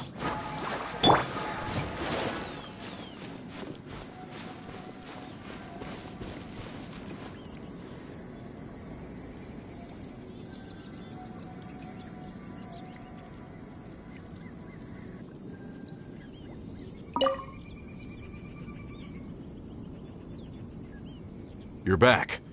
How are the investigations going? We found 3 clues in the vicinity. First, there are 4 missing pickaxes, yet everyday items are still in their place. This suggests that your men didn't leave of their own accord, but were forced to. Forced to? But who would kidnap miners? Who indeed? Second, there were 5 workers at the mine. One of them left the site to take respite. When he awoke, his colleagues had disappeared without a trace. Those who kept working all disappeared. The one who left early emerged safe and sound. It would appear that the incident occurred on site. Now that you mention it, I recall Bravo saying that he took a break. Could someone have entered the site and simply walked away with him? This leads me to my third point. Mr. Kun-jun here made good use of his, expert techniques to arrive at a conclusion. It was a child that took your men away. A child? But there are no settlements here for miles around. There's no way a child would have made it over to the mine. Unlikely as it sounds, that's our conclusion. Your men were following a child. Where did they go? We believe that they followed the road north, away from the mine and toward the ruins. North? Right. I'll rally my men and head in pursuit. You've been invaluable to the investigation, but leave the legwork to us. If we set off now and make haste, we might be able to catch them. Not so fast. The incident occurred 6 days ago. Even if they set out on foot, they will have covered a lot of ground by now. You're right. New plan. I'll lead my search party over to the settlements further out and make some inquiries. There are only a few settlements around here with lodging for the night. We'll go investigate and see if we can come up with anything. In the meantime, you could keep looking for clues. If we don't see each other, let's reconvene at Wangshu Inn tomorrow evening. Agreed. All right. Me and my men will get going.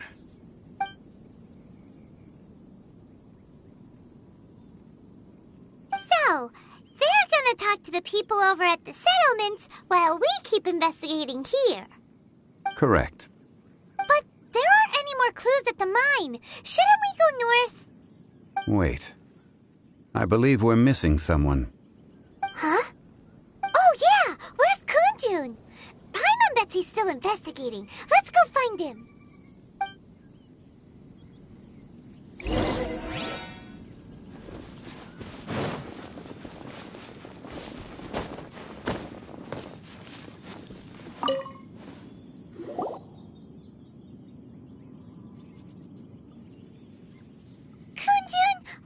Searching for? We're all out of clues. Let's get going. Apologies. I'm conducting a quick search for my own benefit. I'm looking for a precious stone known as Dragonfall. Dragonfall? Dragonfall is often used in forging. What use do you have for it? I don't know. I'm sorry. I don't recall why I'm seeking it. I've been feeling very absent lately. Name and address aside, I'm having trouble remembering things. In fact, I've been feeling extremely anxious, as if there's something I've forgotten to finish. It's an unpleasant sensation. Oh, Paimon knows that feeling. When you know you've forgotten something, but you can't remember exactly what it is. I don't even know where to start with it. I've been aimlessly wandering. That day at the market, I overheard a conversation while I was buying something. They mentioned Dragonfall. It sounded so familiar to me, as if whatever it was I had to do was linked to that stone. So, I decided to look for some. Perhaps if I can retrieve some, I'll remember what it is I have to do. I see. If I am able to during our endeavor, I will help you look for this stone. Really? Oh, thank you, Mr. Zhongli. You're too kind. Think nothing of it. Shouldn't we get going? Heading north from the chasm, we'll reach Lingju Pass. If this is indeed the path they chose, there will be traces. Great! Let's have a look.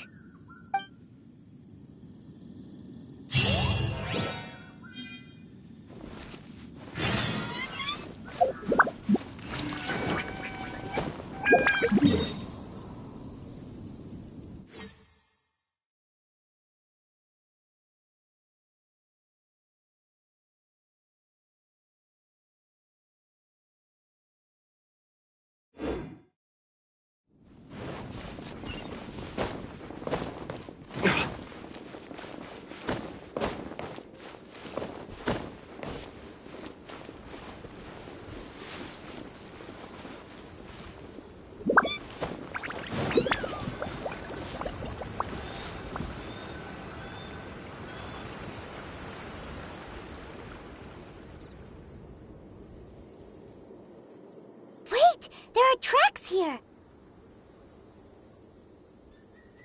These must have been left by the miners. Let us make our way to the end of Lingju Pass. If there are no footprints there, it would suggest that the miners are still within the pass itself.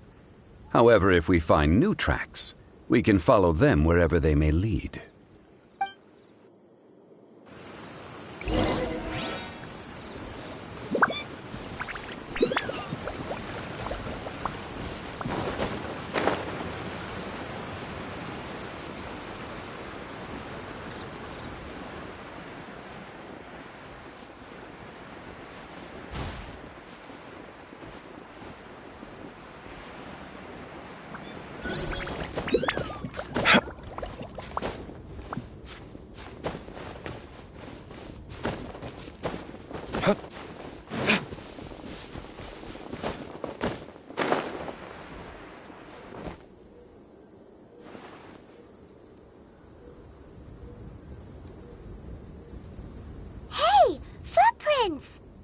It would appear that they made their way through Lingju Pass and kept moving. If we follow their footprints, we should be able to find where they went.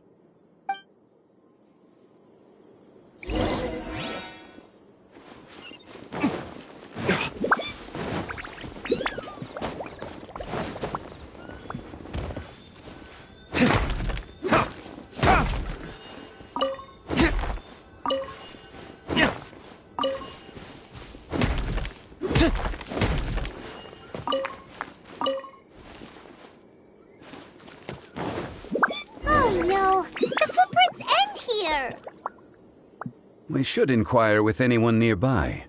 If the miners came through here, they may well have seen them.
Hi there!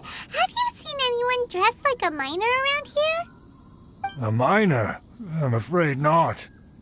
Let's try someone else.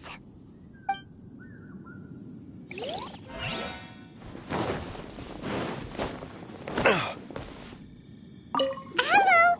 Have you seen any miners nearby? About this tall? 4 of them? Stop bothering me. Can't you see I'm cloud watching? Jeez, a little grumpy, aren't we? Whatever. Let's go ask someone else.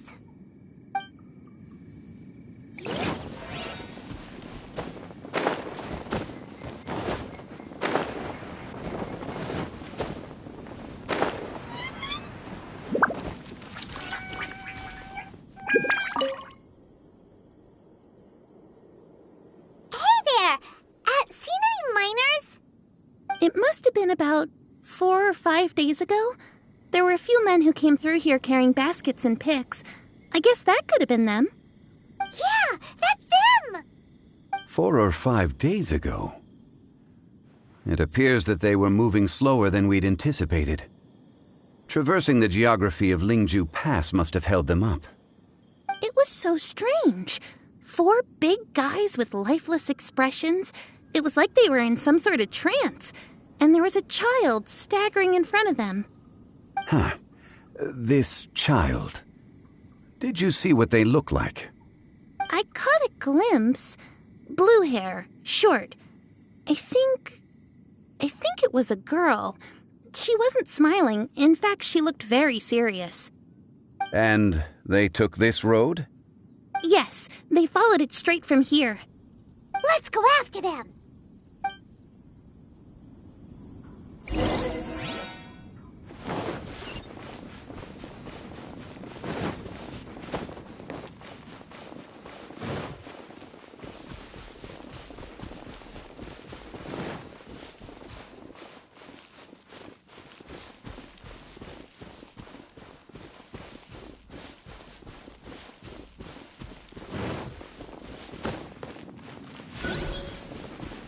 More footprints.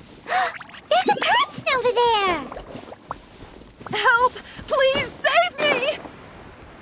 Is that one of the people we're looking for? Oh, rescue first. Ask questions later.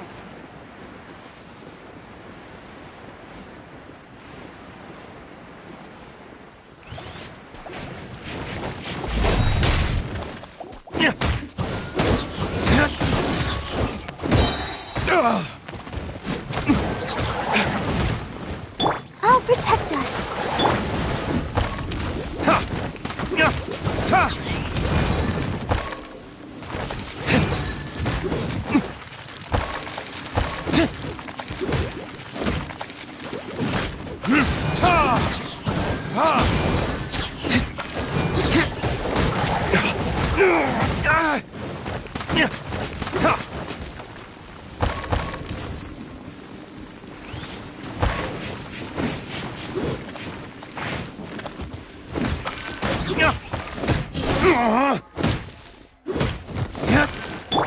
Let the show begin.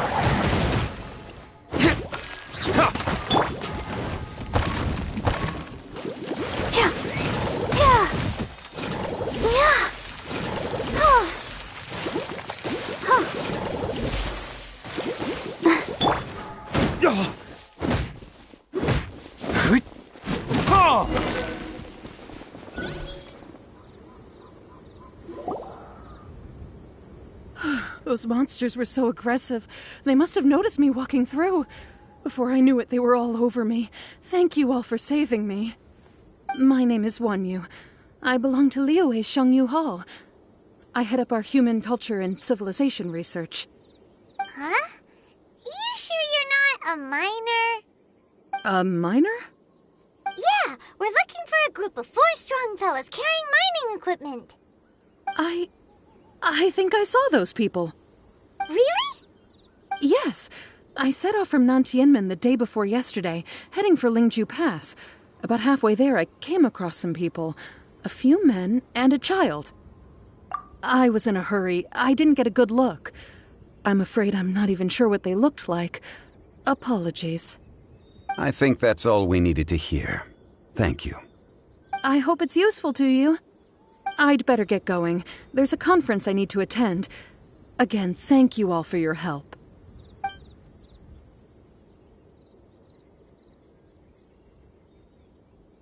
According to the scholar, the miners were heading for Nantiamun.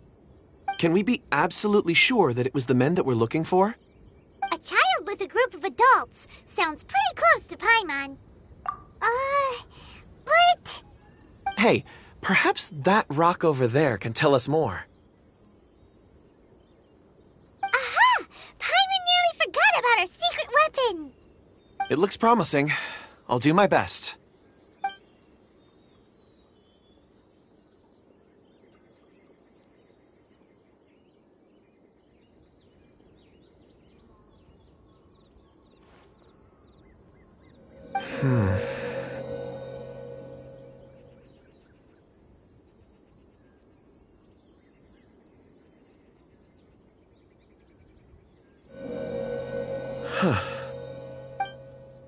It's the same group, all right. They followed this road. Mr. Kunjun, your stone seeing is something I won't forget in a hurry. I suppose it is an asset, though I rarely find a use for it. But praise from Mr. Zhongli is high praise indeed. It's a good thing we brought our Kunjun compass along. We would have lost all sense of direction a long time ago. You think so? I guess it's been a worthwhile trip then. It feels like we're cracking a criminal case. It's a lot of fun. Be that as it may, we would do well to keep our guards high. 4 fully grown men in a trance-like state, walking ceaselessly day and night, over hills and mountains, led by a child. This is no ordinary incident. Oh, you're quite right, Mr. Zhongli. We should have our wits about us. That's not all. Our scholar was attacked by Geovishap hatchlings, but the level of aggression they exhibited was unusual. We have encountered many clues along the way. So far, they've pointed us in the right direction. The miners headed in the direction of Nantianmen the day before yesterday. From here, they would have had to navigate a perilous mountain road. If their destination is indeed Nantianmen, we should be able to catch up with them. Great! No time to lose! I left a mark in the vicinity just now. If Uncle Dai does pass through here, it should guide him to us.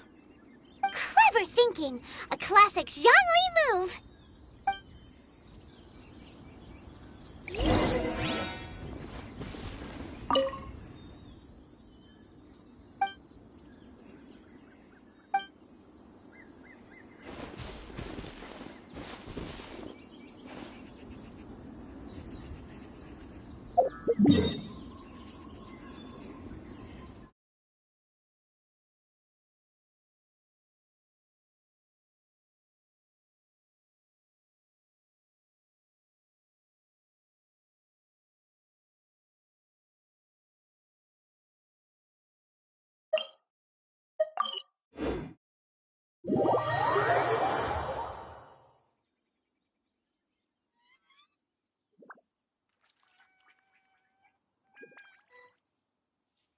I don't need an umbrella, but you can use one if you need.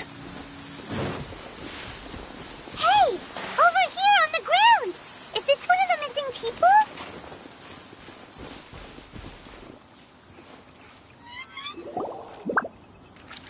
There's a basket lying here, too. This must be one of the miners. Hey! Hello? Can you hear us? Judging by his appearance, he must have collapsed from exhaustion.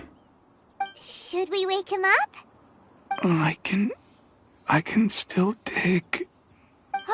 Sounds like he's whispering something. It seems that he thinks he still has work to do. Something's not right. There's a camp nearby. We should take him there and monitor his condition before deciding our next move.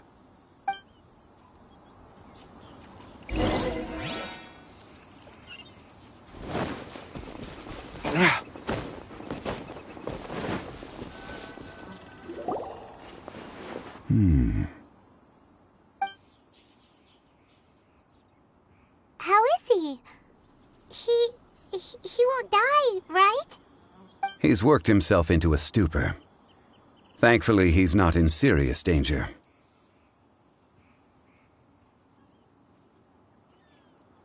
Paimon heard him talking about digging for something. Did he dig himself into this state? It's certainly a possibility.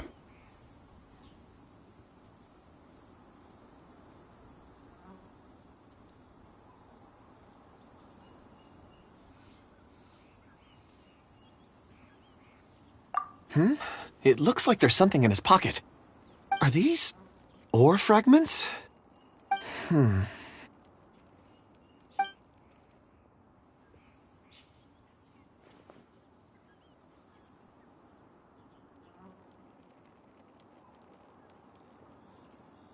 I just witnessed the memories within these ore fragments. This person brought these fragments out of the mine. He's one of the 4 that we're searching for. How he came to be here is what we need to understand. So he was kidnapped, and then abandoned here. But if they didn't need him, why bring him all the way out here? Unless something happened. Something that led him to fall behind. Ugh. Paimon's had enough. This is too mysterious. Oh, wait a moment. Seeing these fragments has jogged my memory. I have something for you. What is it? Ooh, is it a present? Something for us? As I mentioned, before I met Uncle Dai, I was in a daze. After setting out with you on this case, it feels like a fog is lifting. I was so happy when Uncle Dai enlisted you to help. I would never have managed to track down these clues by myself. These are some crystals that I bought from the market. Not any old crystals, mind you. This purity is extraordinarily rare. One for each of you. A memory, if you will. It's beautiful. Oh, and the colors change as you turn it. It's like a different crystal from each angle. But of course, take it. And this one is for Mr. Shangli. Huh? Is something wrong? Not to your liking? On the contrary. I just hadn't anticipated receiving a gift during the current circumstances. But thank you. I will take good care of it. I'm pleased you like them. It's nice to be able to give a gift that others can appreciate. Oh, I see more rocks over there. You should all get some rest. I'm going to scan the surroundings. Perhaps there are more memories to uncover. You sure like rocks, huh, Kunjun? Ores are the crystals of the earth, the sediment of time itself. I feel at peace among them. Get some rest and call me when you're ready to set off. I won't be far. Rest easy. I surveyed the area. There's no danger here. Oh, however, there is something I wanted to discuss with you. Huh? What's with the seriousness all of a sudden? Traveler, does Dragonfall mean anything to you? You mean the ore that Kunjun's looking for? What's so special about it? Dragonfall is an incredibly rare ore used in forging. The majority of regular crystals are formed in high-temperature environments. Dragonfall, on the other hand, is formed as a product of elemental reactions. Elemental reactions can produce material objects? Indeed they can. However, only a minority can survive for long periods of time. Dragonfall first emerged in the midst of a great battle, thousands of years ago. Powerful clashes of elemental energy gave birth to elemental crystals. When the fighting ceased, these geological remnants were miraculously preserved. Cool. And yet they are crystal creations all the same. Few and far between, relatively unknown. A few hundred years ago, they were virtually mined into obscurity. Why is it, then, that a citizen of Liyue now wishes to strike upon ore that has long since vanished from the earth? Yeah, if he knows of its existence, surely he knows all of it's already been mined. Weird. Paimon doesn't get it. There are those in the mining trade who retain a keen interest in Dragonfall. But for someone like Mr. Kunjun, whose motivations for seeking it are unclear even unto himself, it's practically unheard of.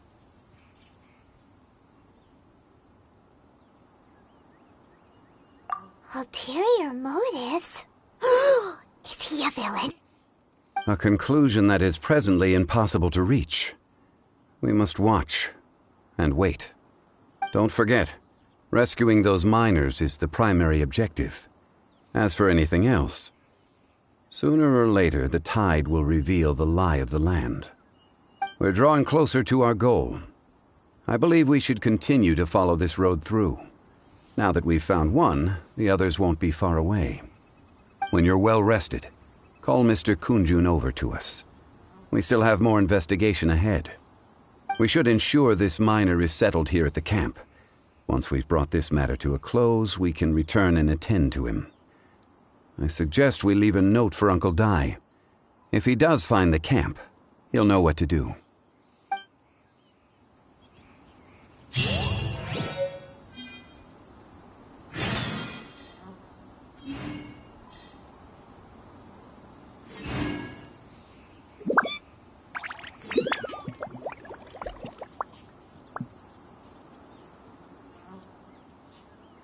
You should really bring the Knights of Favonius with you next time.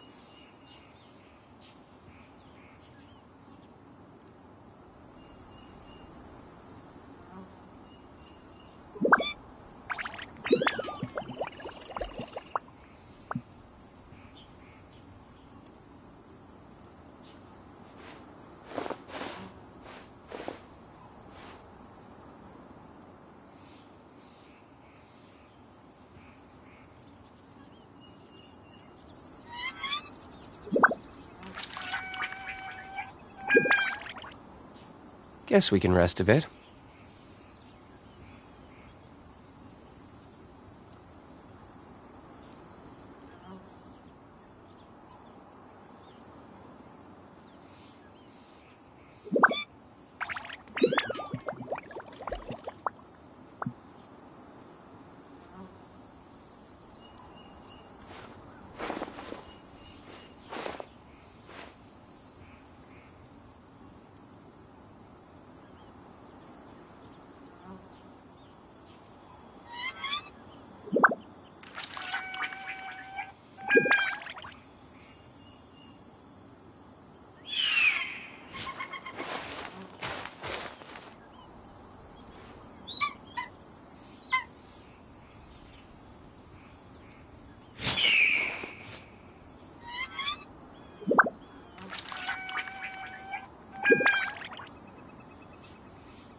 I still have a lot to do at the guild. How about you take a rest while I go back?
Oh.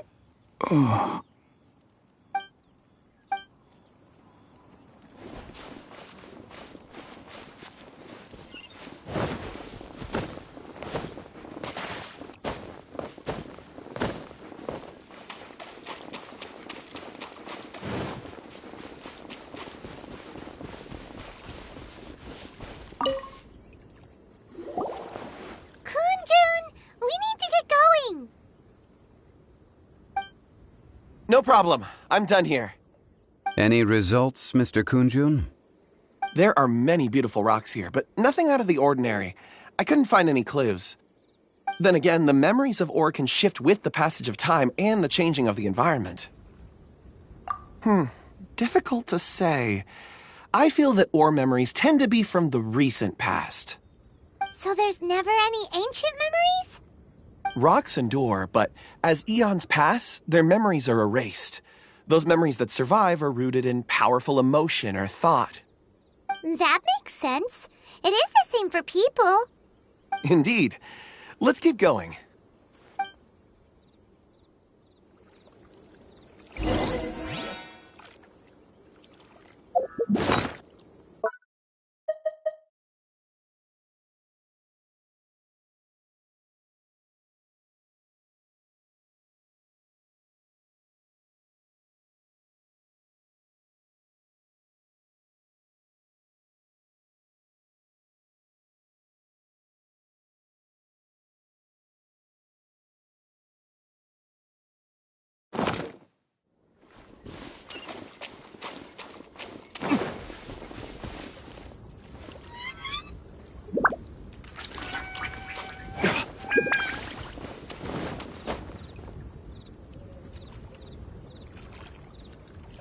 Wow. Such an immense tree. And there's so many mysterious-looking crystals up there, too. Amazing! This ancient tree. Let's conduct separate investigations. I'll take that area. Perhaps you could survey this section. All right, then. Kunjun, can you see anything worth investigating? Well, there is this stone tablet here. Doesn't seem very interesting. Paimon's gonna look over there. Huh. It's worth a try, surely. Let me see.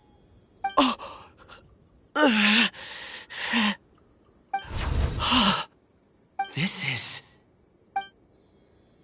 Hey, what's wrong? just a bit lightheaded. It's past. Nothing to worry about. Not yet. Whatever. Paimon's going to investigate over there. Why don't you climb the tree and have a look? If you don't try, you won't know. Anyway, you'll be able to get a good look at our surroundings from up there.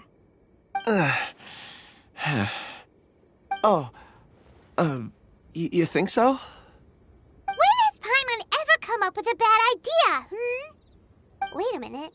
Paimon can fly. All right, Paimon will go. You wait here. Paimon will... All of you, come here. Huh?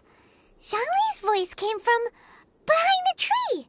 Did he find another clue? Quick, let's go see. Maybe he found another miner.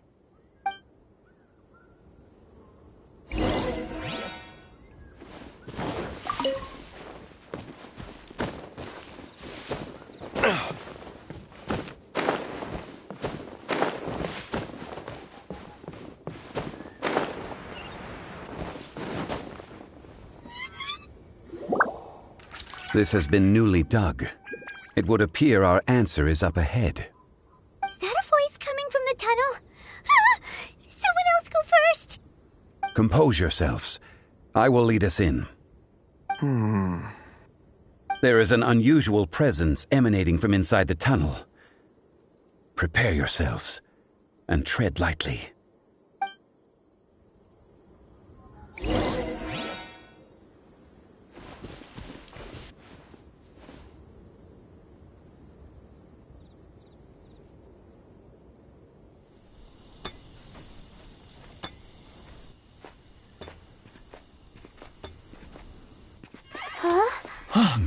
Listen. The missing miners are here. What are they digging for? I'm afraid that this whole tunnel is the fruit of their strenuous labor. That gate. Has it been there all along? Digging a tunnel to this ancient seal. Had they not been discovered, they would undoubtedly persevere until they opened the gate.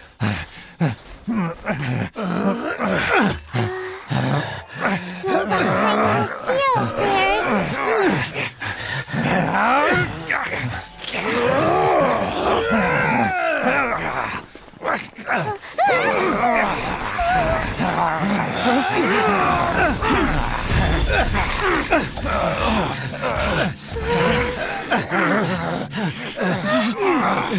what do we do? We can't hurt them.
What type of monster is this? Morax, you arrive at my doorstep of your own volition. Excellent. Taking revenge for sealing me away will be all the easier. So, the little girl is your power incarnate. But if you recall, Ishtaha, this is not how we intended for events to transpire. Waste not your words. Your life is mine.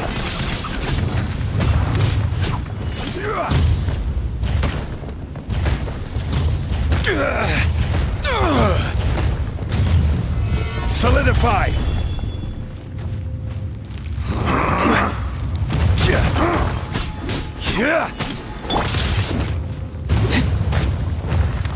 Time for retribution!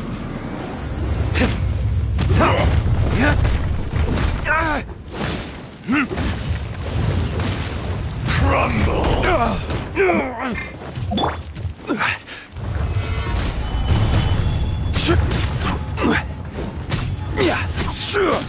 I'll protect us. Here we go.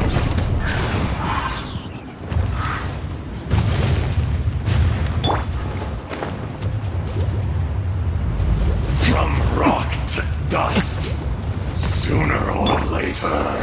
Stabilize! There is no atonement for 1,000-year pain!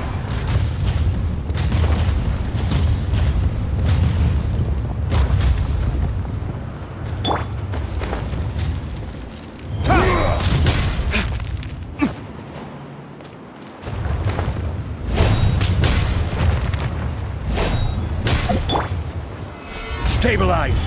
Let's play!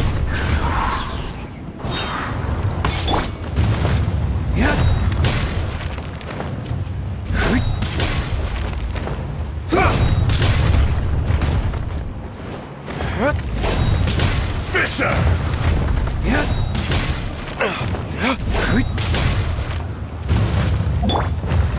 Stabilize! Yahoo! Face me! The enraged Earth will not absolve you!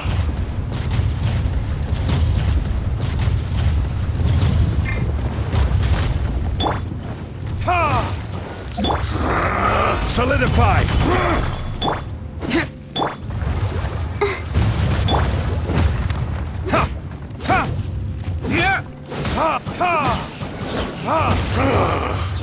Is once not enough? You would forsake me again? If that is what you choose to believe, so be it. He who bears the weight of memory is destined to shoulder the burden of truth, as it ought to be.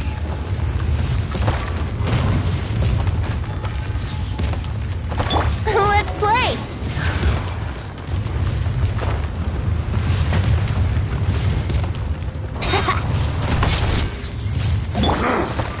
Stabilize!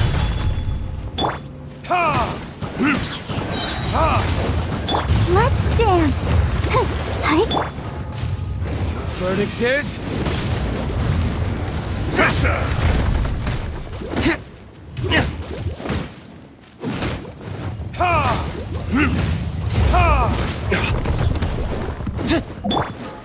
Stabilize!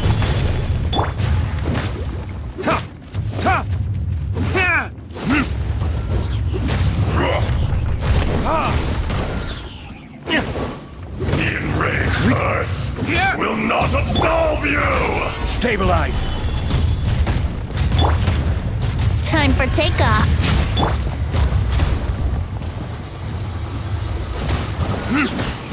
Morax! You think you can destroy me?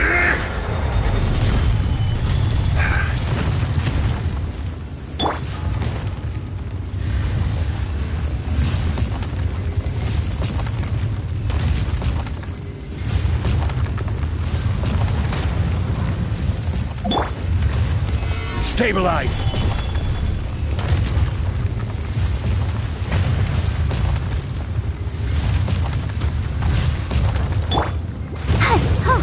Let the show begin.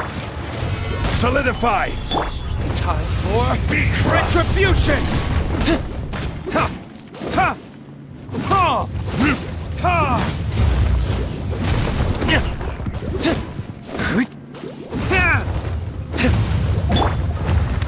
Gather! Crumble!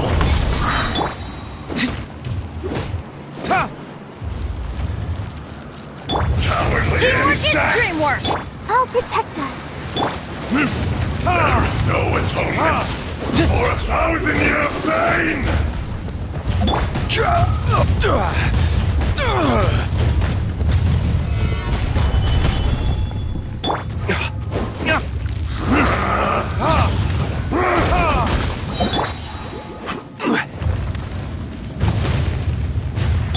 Ready, steady, go!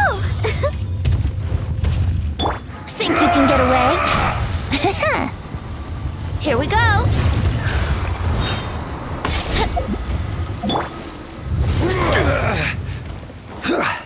Quake! Shifting sands know not the mountain's permanence.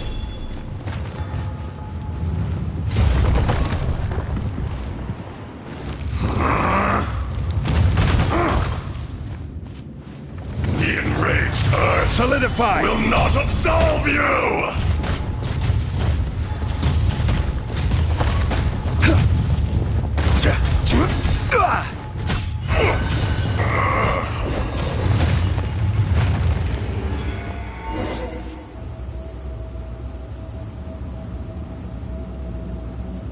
Morax, 1,000 years after you sealed me underground, you return for the second time.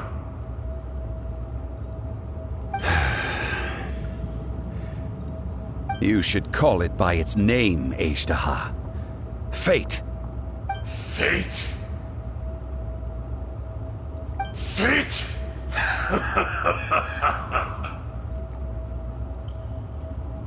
So here lies the wisdom of the gods. Destroy all deemed redundant. Enlist tyrants to ravage the wilderness. No. You have forgotten. That voice! Ashtaha. Huh? Kunjun? Morax. It's been a while.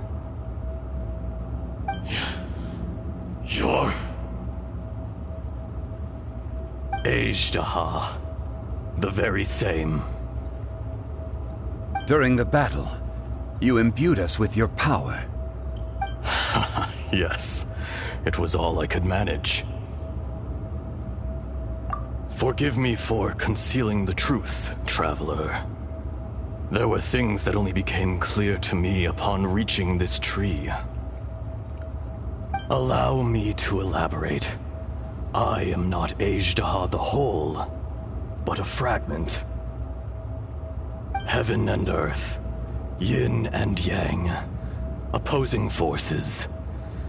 You can consider the existence of me and the Ajdaha you see there to be a reflection of such polarities. We are a schism of the will of Ajdaha. So there are two Ajdahas? No, it can't be. That's impossible. When the seal loosened, your power manifested in this world as a child. With this new identity, you were able to vent about the forces that suppressed you. But would anyone listen? Would they even care? That's when it occurred to you. The loosening of the seal constituted an opportunity to strike back. Kidnapping the miners was all in aid of digging to the entrance to the seal itself. Your plan was to launch an attack on both ends, from outside and within, thereby fully destroying the seal. The audacity! Are you insane? If you truly are a part of me, how is it you find yourself standing on the side of the betrayer? I was another power awakened with the loosening of the seal. Too weak to reincarnate, but strong enough to possess a human body. I was barely conscious. I couldn't remember who I was. Only the past would elicit a reaction from me. But my aim was clear. Find Morax, and aid him in stopping you. I had sensed that something was amiss when you mentioned Dragonfall. Had your power been but a little stronger, I would have recognized you. Don't blame yourself. I have changed beyond all recognition. Only when I touched the stone tablet did I truly remember. It's been so long. A secret beyond all comprehension of youthful humanity and ancient dragonkind. Morax, do you want to tell the tale? There would be no harm in it.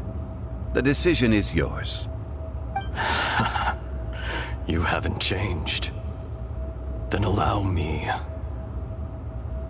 Ajdaha was once a friend and ally of the Geo-Archon Morax, with a lifespan far exceeding that of mankind. However, that which is derived of the Earth is no more or less than the Earth itself. The memories of rocks do not last long. Those memories that survive are rooted in powerful emotion. But as time passes, so these memories fade into obscurity. Erosion ground Ajdaha's consciousness into oblivion. Slowly, he forgot the face of his old friend, and his memories of defending Liyue Harbor disintegrated. Ajdaha, now incomplete, became irascible, aggressive. What would you expect? It was humanity that attacked the ley lines that sustained me. This much is true, which is why you attacked the chasm, why you waged war against Morax. In the beginning, in order to open up new territory and increase production, The citizens of Liyue came to the mountains to mine. Overexploitation caused the ley lines to quake, which brought untold suffering to us. Erosion made us even more savage. No matter how we struggled, we lost the ability to coexist with humanity. We lost all reason. Morax shared with us some of his power to prevent further erosion, but it was futile. Everything returns to dust. It is the natural order, an unstoppable force. And so, we became you. And from your will, I emerged.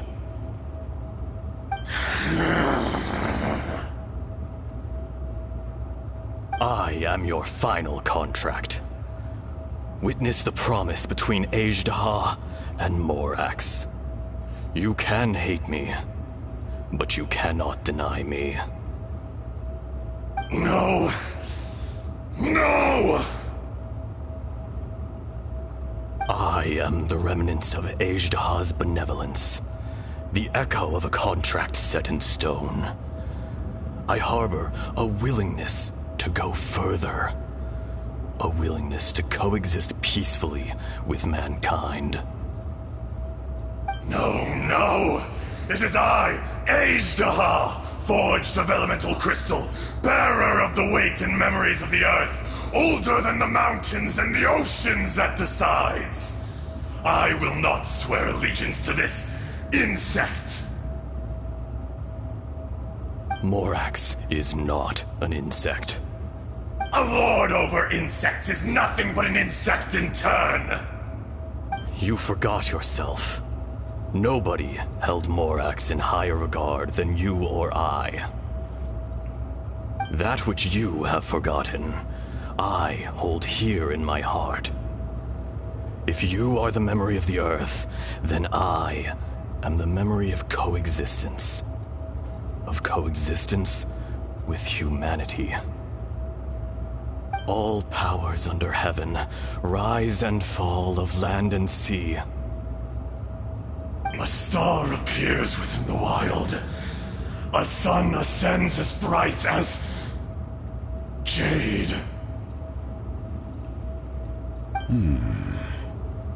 Strange. What is this feeling?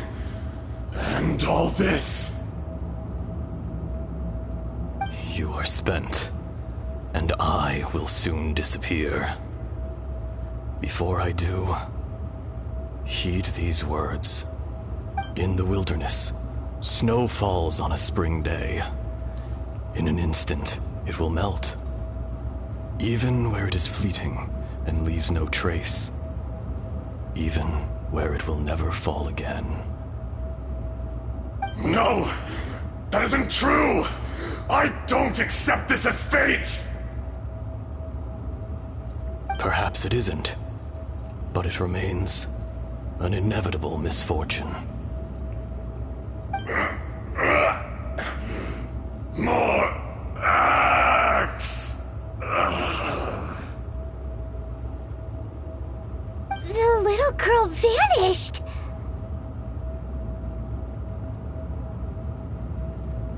Are you satisfied, Ajdaha? I had to make amends. Satisfaction had no part in it. So, Morax, you call yourself Zhongli these days? I do. Well, I'm afraid old habits die hard. To me, you're Morax. As you please.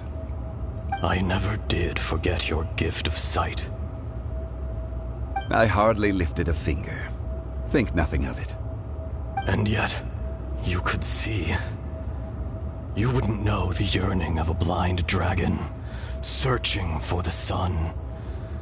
A pair of eyes, from Morax to Ajdaha. This. I will remember this. Your power is nearly spent. Ah. Perceptive as always, my friend. Shall we get going, you and I? Surely the pressing matter is still that of the miners trapped outside the seal. Indeed. Hence the need to get going, to fix the damage left in your wake. Straight down to business as always. Let's go.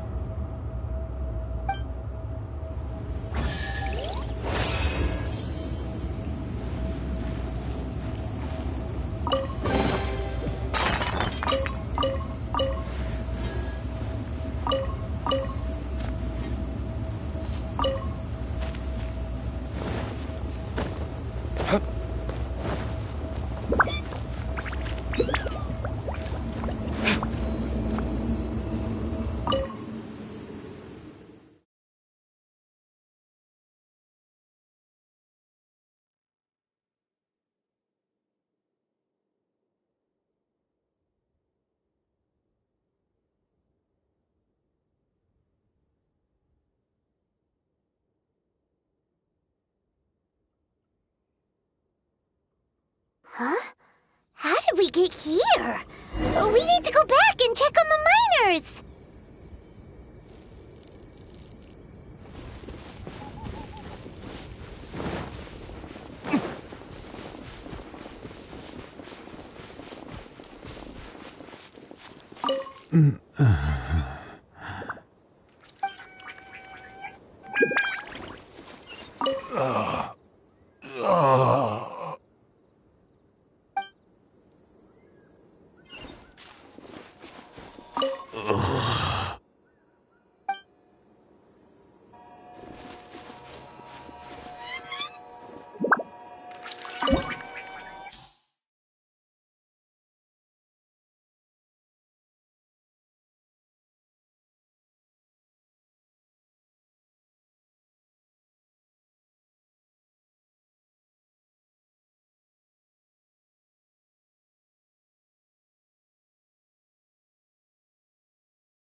So there you are. My men and I found your clues and followed them straight here. We found Mao in a tent at the campsite unconscious. It seems he'll be okay. Sadly, we found no trace of the other three. Huh? Young Kun, what is... Nothing. Pay it no mind. Those three miners are over there, in that cave. Cave? What happened? They're exhausted, but not in danger. Don't worry. Right. Well, thank you, all of you. I better go and see how they're doing. So you're taking them back to Liyue Harbor? That's right. Can I come with you? No problem. You rescued my men. I'll be happy to assist all of you in any way I can. I'll be back soon. I need to assess their condition. Kunjun, we should be calling you Ezda. You're coming back to Liyue Harbor too, right? Not I. Merely this body.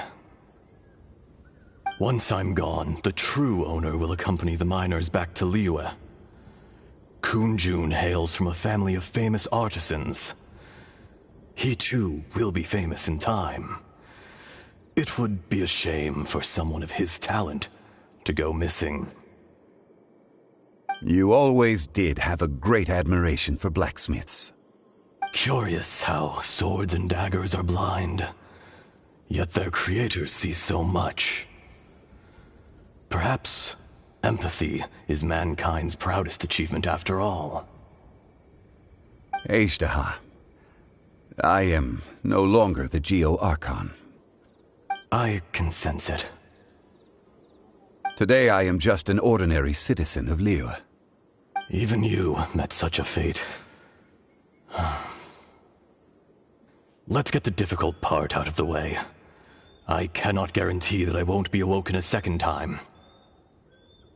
No matter. If that day comes to pass, Liyue must prepare itself to face you.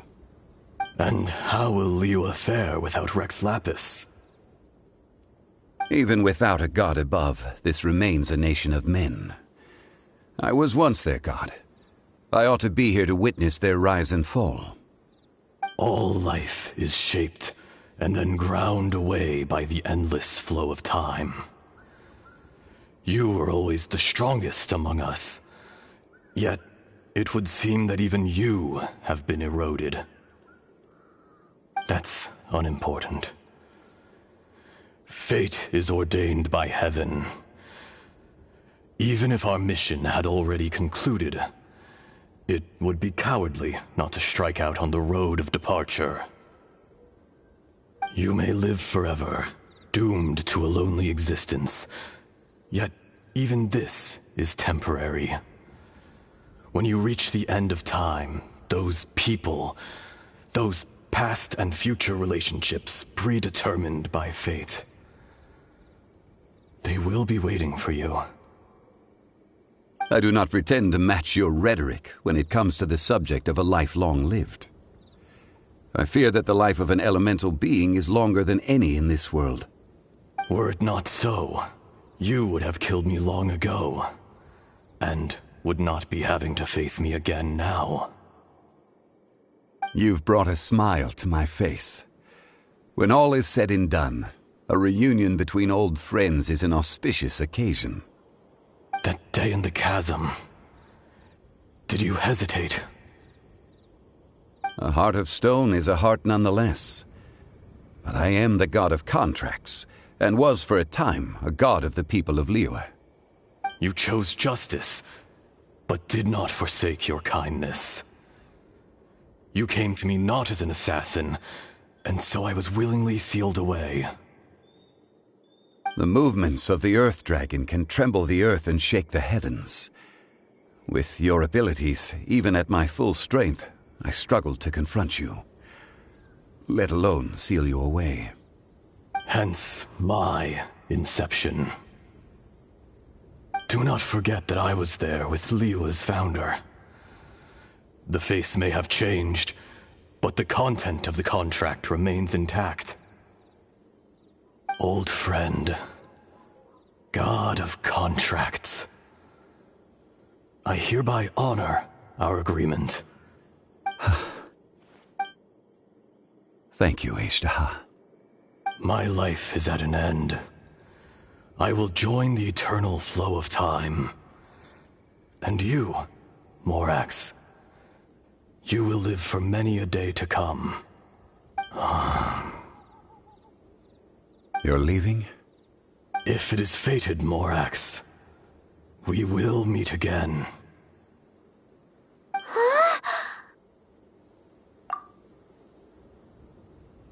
Yes.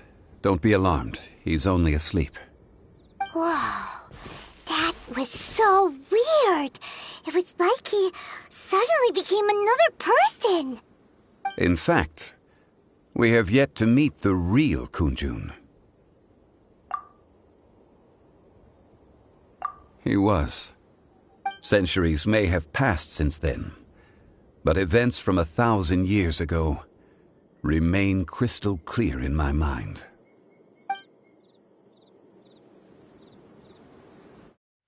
In our last tale, Rex Lapis was walking alone in the mountains. He heard a remote voice, unlike any other, coming from a crack in the earth. Most of the ancient geo-life forms that live below Liyue are blind, having not seen the sunlight for an age. The voice was sometimes sad and song-like. Other times it was loud and thunderous. The Lord of Geo searched here and there before finally unearthing a strange stone from the bedrock. That's how Ishtaha was. I answered his wish and took him above ground. The Lord of Geo took pity on the rock spirit and carved it into a magnificent work of craftsmanship, a vivid representation of a dragon. I bestowed him with a pair of eyes to see the world, and came to an agreement with him. With his fingers, he made 2 eyes, quicker than words could tell. Lightning flashed and thunder roared, and a living, breathing dragon soared into the clouds. I agreed to let him live among the people above ground. But if the day ever came when he brought ruin to order, he would once again be sealed in the dark. The dragon accompanied the Lord of Geo, fighting campaigns alongside him in the 4 corners of the world. We have a saying to eulogize these events. The crash of a spear brought billowing dust. The mountains and waters made way at the sound. The sight of a dragon bestowed with a touch the promise of rainwater blessing the ground.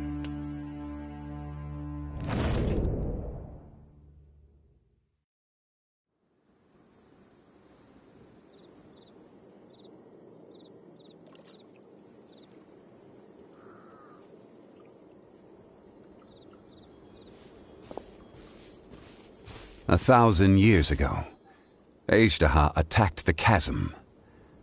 I tried to obstruct him, fighting him tooth and nail down the length and breadth of the mine. Finally, I brought him down and sealed him underground. During that battle, Dragonfall was born. Ajdaha could sense the stone. Subconsciously, he wanted to use it to find me. Despite being the victor, I could not claim to be stronger than he, and in his heart, he still retained an ounce of goodwill towards me, towards Liyue, towards life above ground. He was willing to be sealed away, but as the erosion set in, he forgot. Even I cannot avoid it, but there is something I understand better than most. When the door opens, it is time to leave. The greater the power, the greater the danger erosion may bring about. The millennia may come and go, but even a stone may tire. Personally sealing away an old friend. This is just one form of erosion I have endured. People abandon and surrender the things they love to pursue the right path.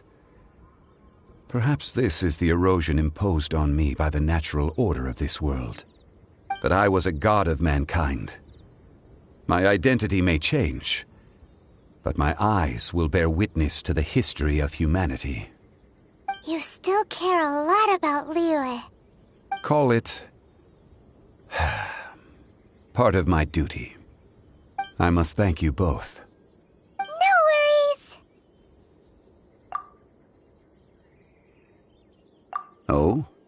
About what? Oh yeah, Paimon nearly forgot. So, not long ago, we met a guy called Dane. He told us about Conria and the punishment of the gods.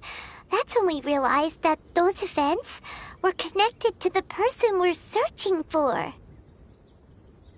Zhongli, you're a god. You've lived through thousands of years of history.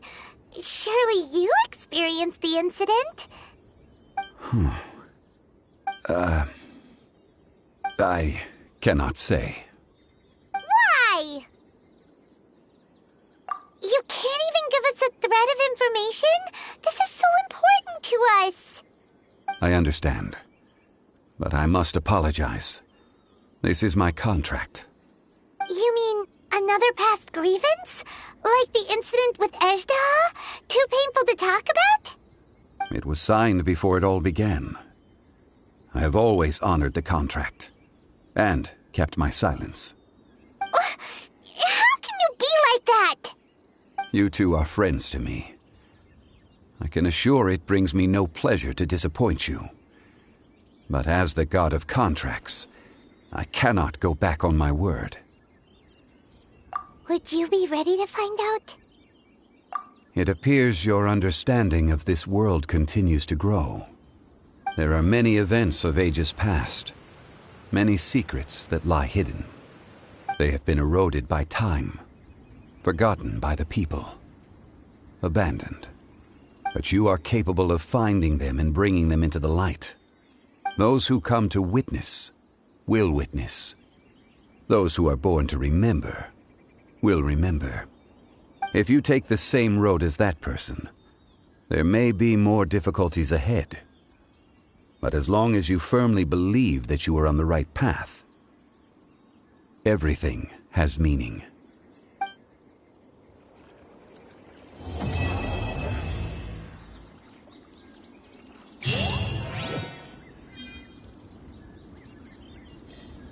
This tablet was erected by Mountain Shaper. It names Azhdaha as a terrible dragon, and serves as a warning for later generations to stay away from this place, from the seal.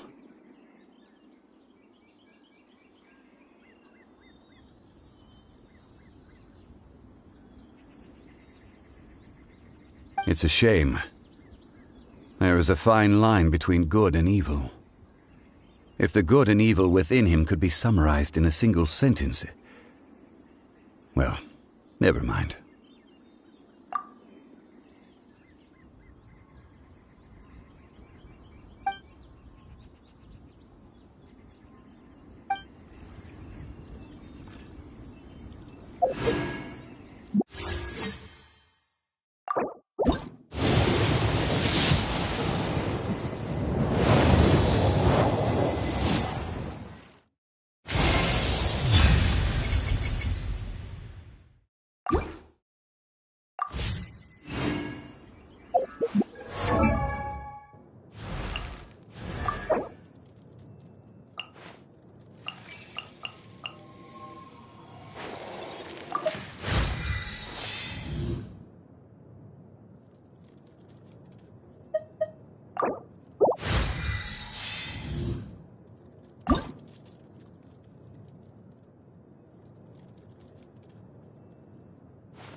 Captain Eula Lawrence, Spindrift Knight, Knights of Favonia's Reconnaissance Company.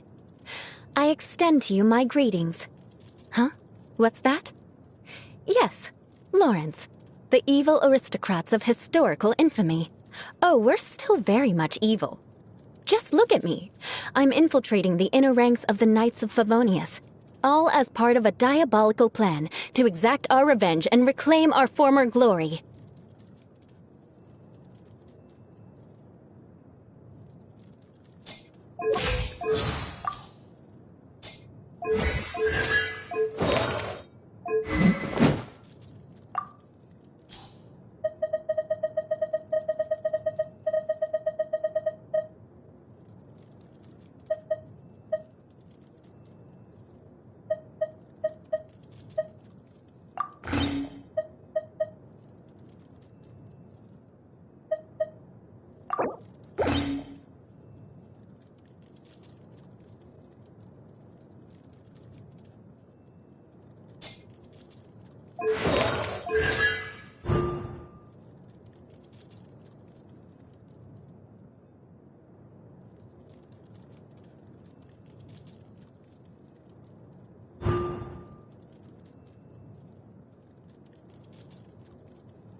Guess we can rest a bit.